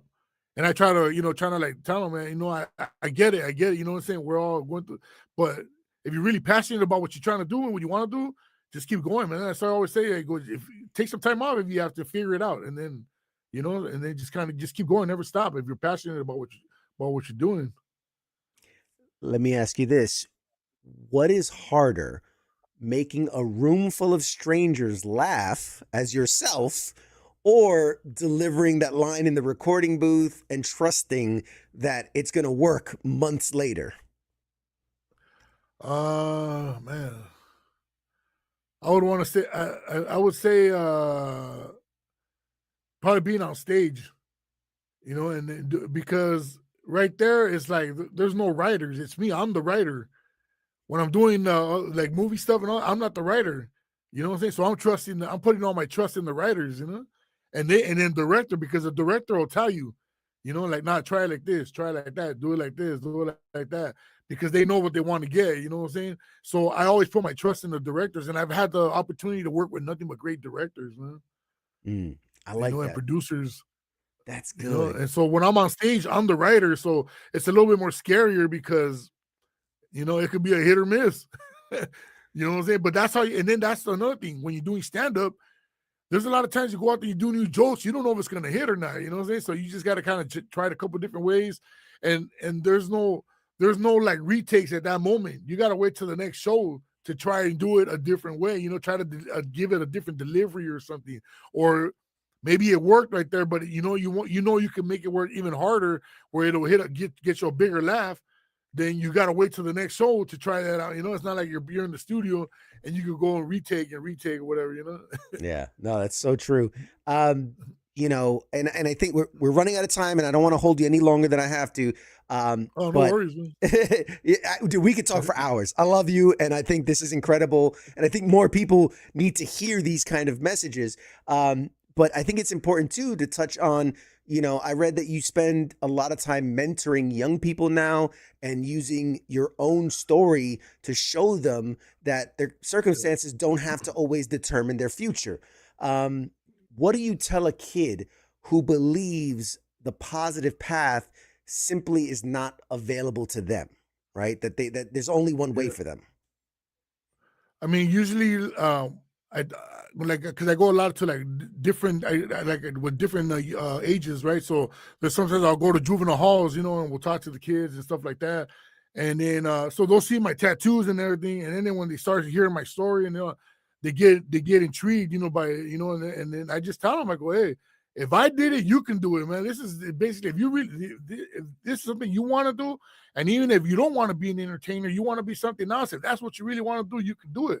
And then I'll show them examples from like so many different people that have successfully did what they set out to do, and then they see that and they start like opening their eyes, like, oh, for real, it's like sometimes you just gotta expose them to it, you gotta show them, and not just tell them. Sometimes you gotta show them, like, hey, look, this dude made it, look, and look where he came from. Listen to his story, So I always try to talk to the kids like that. And then now that King of the Hill's out, it's cool because when I go talk to the elementary schools, like the younger kids or the middle school kids, a lot of them are already familiar with King of the Hill because of cartoons and stuff like that. And then they see my character and then they're like, "Oh my God, that's so cool!" It looks just like you, So it's like, it's pretty cool, man. Like it's pretty rewarding to go to these schools and the juvenile halls and talk to all these youngsters. Yeah. It's an incredibly powerful thing. Like you said, I grew up in the ghettos of New York City, and I was always told, you're not going to be nothing, you're not going to accomplish nothing, and so like you believe that, if that's what you've always been told. So to have someone like you, I wish I had someone like you who'd be like, man, you could do this thing. I created this show because I love and I have such a passion for animation and movies and acting, and like I love it. But I was like, I could never. That's not me. I'm not good enough. And so, if I had someone like you in my life at a young age, telling me like, no, you could do it. If you love this thing, you could be part of it. It's such a powerful thing, and so I thank you on behalf of all the youth that you mentor and that you talk to, because I think you're welcome, man. that's the future. That's the future of the industry. The people of different colors and different backgrounds and different abilities and it's such an important thing. I don't mean to blow smoke. It's so incredibly cool that you do that. Yeah, no, man. I appreciate you. You know, I appreciate all the kind words, man. And another thing too is self-doubt, man. Don't, you know, like, you got to kill that, the self-doubting, because I had a lot of that too growing up, you know, self-doubting myself. And I had people that were encouraging me, and I had people like, nah, dude, what are you doing that for? You know, like when I was first rapping, you know, like that's a black thing, man. You shouldn't be doing that. Like, what are you talking about, man? You know, it's like, you know, it is, you know what I'm saying? It's like, I like it. What do you want me to do? You know, it's like, and so don't ever let self-doubt, you know, like hold you back, because that's a big dream killer, you know, self-doubting yourself.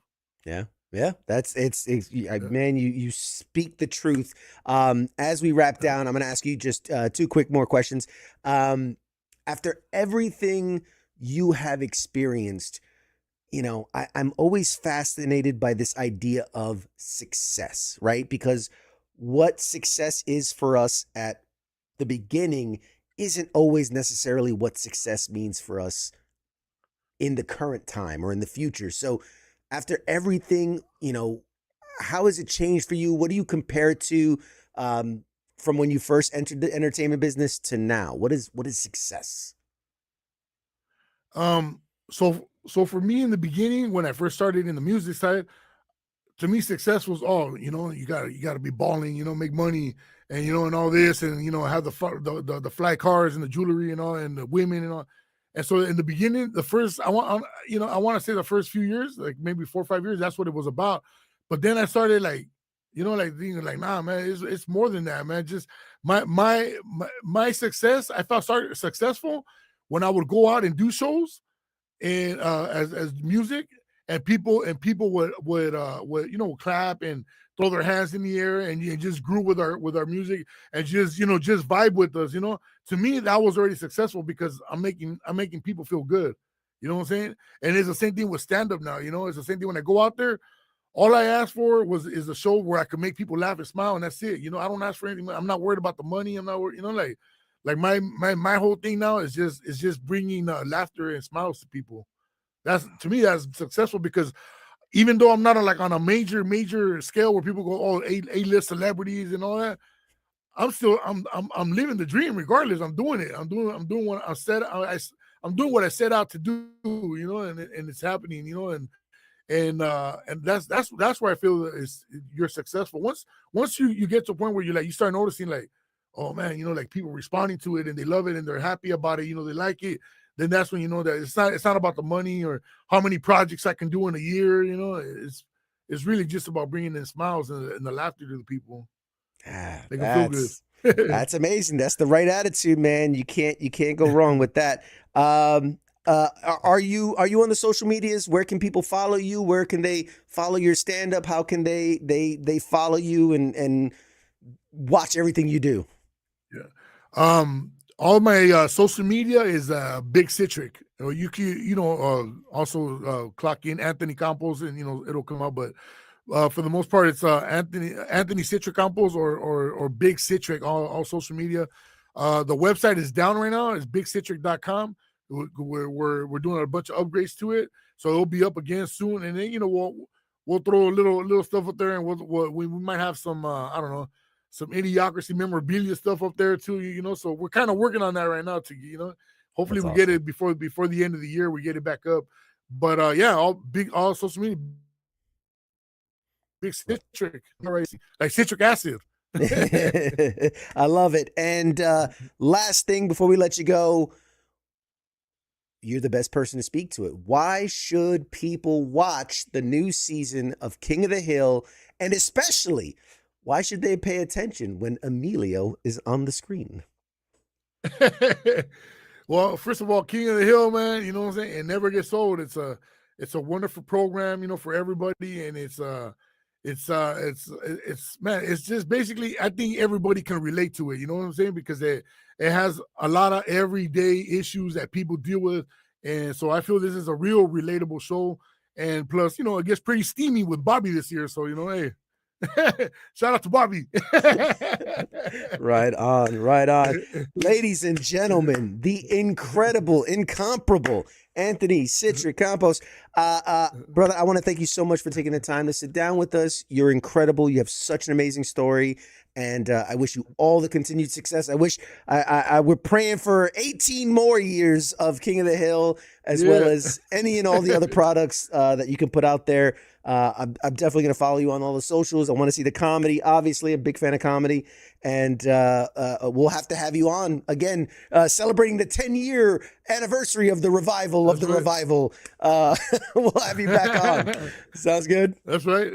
Yeah, for sure, man. Thank you for having me on, man. Good Awesome. I'll give you the last 2 seconds here to say goodbye to the audience, and then I'm going to toss us to a commercial. All right, you guys have a good one. Make sure to watch the new season of King of the Hill. Catch you guys soon. Peace. All right, there we go. We'll be back with more right after this. Shots.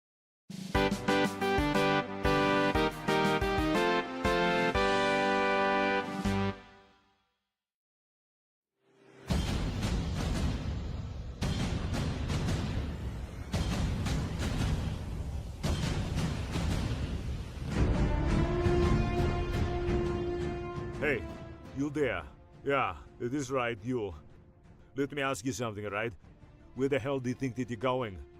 Oh, would you think because the show is going to commercial that means you get to just walk away? Well, CQ asked me to pass on the little message, alright? And it says, I'll be back.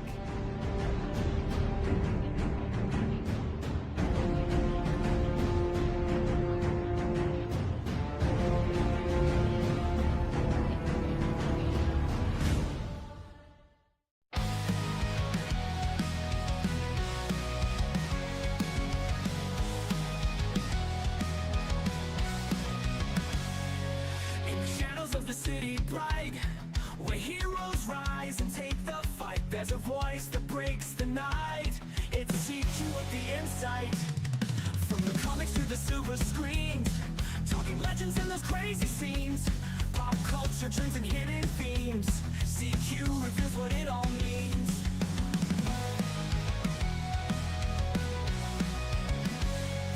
From the comics to the silver screens, talking legends and those crazy scenes, pop culture trends and hidden themes. CQ reveals what it all means.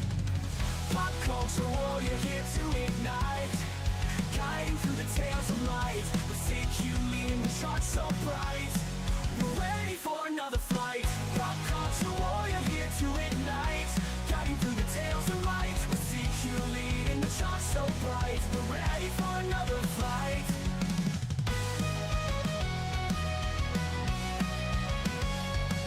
Marvel at the twist.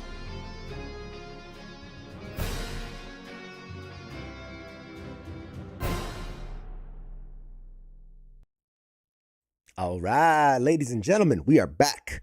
God,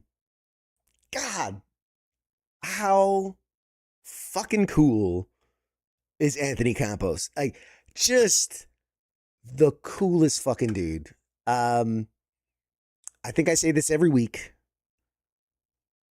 but I have the coolest job in that I just get to sit down and geek out with these incredible people and talk about movies and talk about TV shows and talk about just all this stuff. And I have such an appreciation for him and them in large kind of group of people that take the time to just sit down and talk with us. I always feel, I mean, behind the scenes, just to give you a peek behind the scenes, you know, a lot of times when people are coming on, especially to promote something, you know, they're used to this, hey, 5 minutes in, 10 minutes in, like in and out, very much plug, and move on. So I always feel this trepidation of like, hey, give me an hour of your time.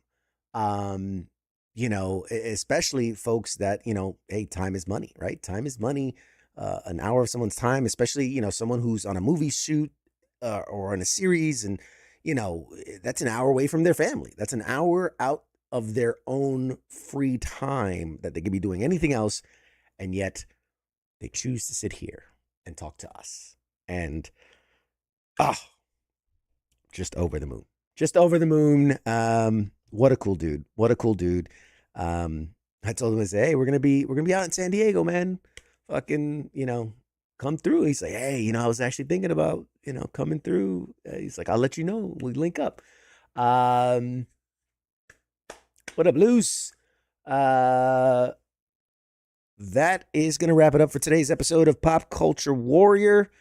I am just absolutely flying high. I get such an adrenaline rush when I get to talk to cool people and just geek out with them. So that was super, super cool. Once again, next week, we do have a show next Tuesday. And we do have a guest next Tuesday. He's an author of the upcoming series, the upcoming book. Man, I have it too. It's just out of reach. The upcoming book, I got an early copy of it. Ghost Cities, the author, incredible writer. He'll be on next week to talk about his book and all his other work. And then literally the next morning after the next episode, I will be flying out to San Diego, beautiful San Diego, which I believe is Spanish for a whale's vagina, is what I've been told. And we'll be at San Diego Comic-Con. Very, very exciting. There's some really, really, really cool things that we're going to do. For the folks that are Patreon subscribers, I sent out a big blast earlier or yesterday, and I'm really going to double, triple my efforts to make the Patreon worth it, because I have this massive amount of guilt that, I am not, I don't know. I don't feel like I have something to give in return. Like I look at artists, right? Like I'll make you a custom art piece, or a musician's like, I'll write you a custom song, or or I'll paint you this thing, or I'll write you a fucking sonnet. I don't know what I don't have those skills. I'm good at talking. I'm good at making a podcast. I just want to bring value to all the incredible people that partake in the Patreon. And so I have a couple of ideas in mind, but I'm literally, it's going to be one of my top priorities is to put the effort into making the Patreon something that's worth it to be a part of that community. So like one of the things, not promising anything, but one of the things I thought was, I'm going to get stuff when I'm at San Diego, and I might just, the little things that I can find, little knickknacks and things, and some type of like handwritten note just saying, hey man, I appreciate you. Thank you for being part of the community. And then just sending that out. So not something that, and it'll be a surprise. It'll be a complete surprise to all of the Patreon members, something that they're not expecting, and it just shows up. So yeah. And then I'll be putting up a lot more kind of behind the scenes. This is what was recommended to me. So like if I, when I go see a movie, throwing up like a 5-minute video, just me talking in, so it's not perfect or edited or scripted or anything, but just my initial thoughts and my reads and my unfiltered take is what I was told. My unfiltered take, because a lot of times, I'll just be honest, a lot of times when I speak on here, I have to be careful what I say, because obviously I don't want to be blacklisted by an industry that is letting us see things or letting us, be part of things. I try to be as honest as I can, but if I have something really negative to say about it, I try to say it in the nicest way possible. But, behind a Patreon paywall, I could just be as brutally honest. Some of my friends know how I speak about movies in private, and they're like, why don't you ever record that? I guess because then I would never be invited to things. Nobody would let me do things if that was the case. So yeah, so I'll put up, kind of my unfiltered reviews, hot takes or whatever, behind the scenes stuff, raw stuff. I don't know. But again, I'm going to figure out a way to make it worth it. Anyway, so that's that. And obviously, coming out of San Diego, I'm probably going to have so much stuff to give away that we'll do a big mid-year. I'm going to call it Christmas in July because everybody knows I love a big Christmas giveaway. So Christmas in July, coming out of San Diego Comic-Con, we're going to have a big giveaway so that I can just get rid of everything that I brought back from San Diego. And what else? There will be an FTX this week on Friday. It's going to be a little special episode. It's just going to be a 1v1. I've got 2 games picked out. One is competitive and one is cooperative. And me and a surprise guest will be 1v1ing for FTX. So that'll be a fun little spin on how we usually do things.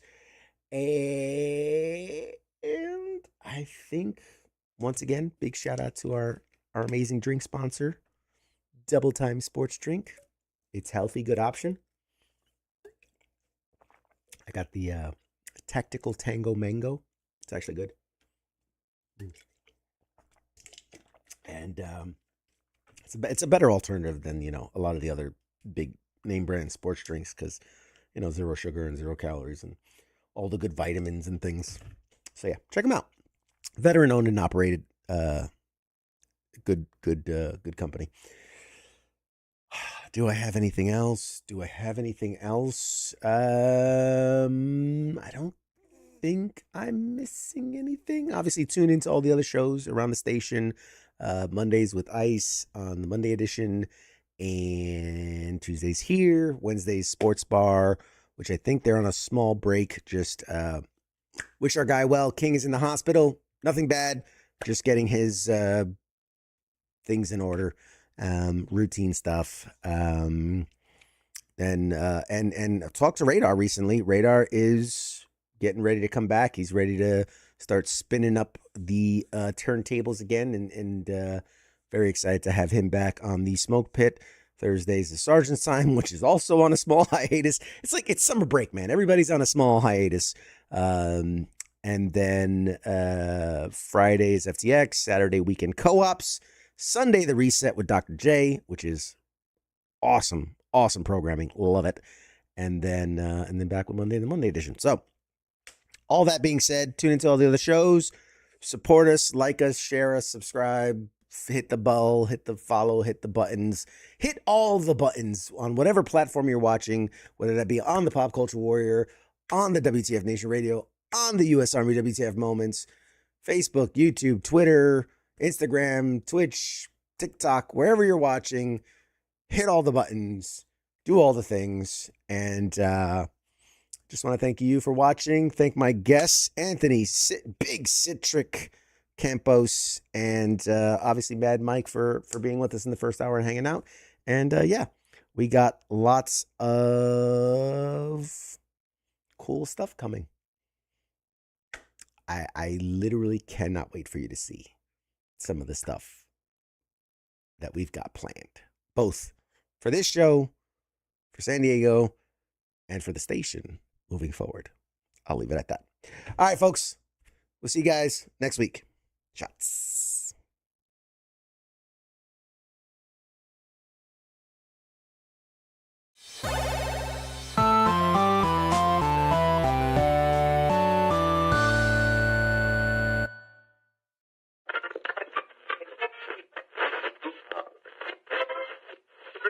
Let's see it.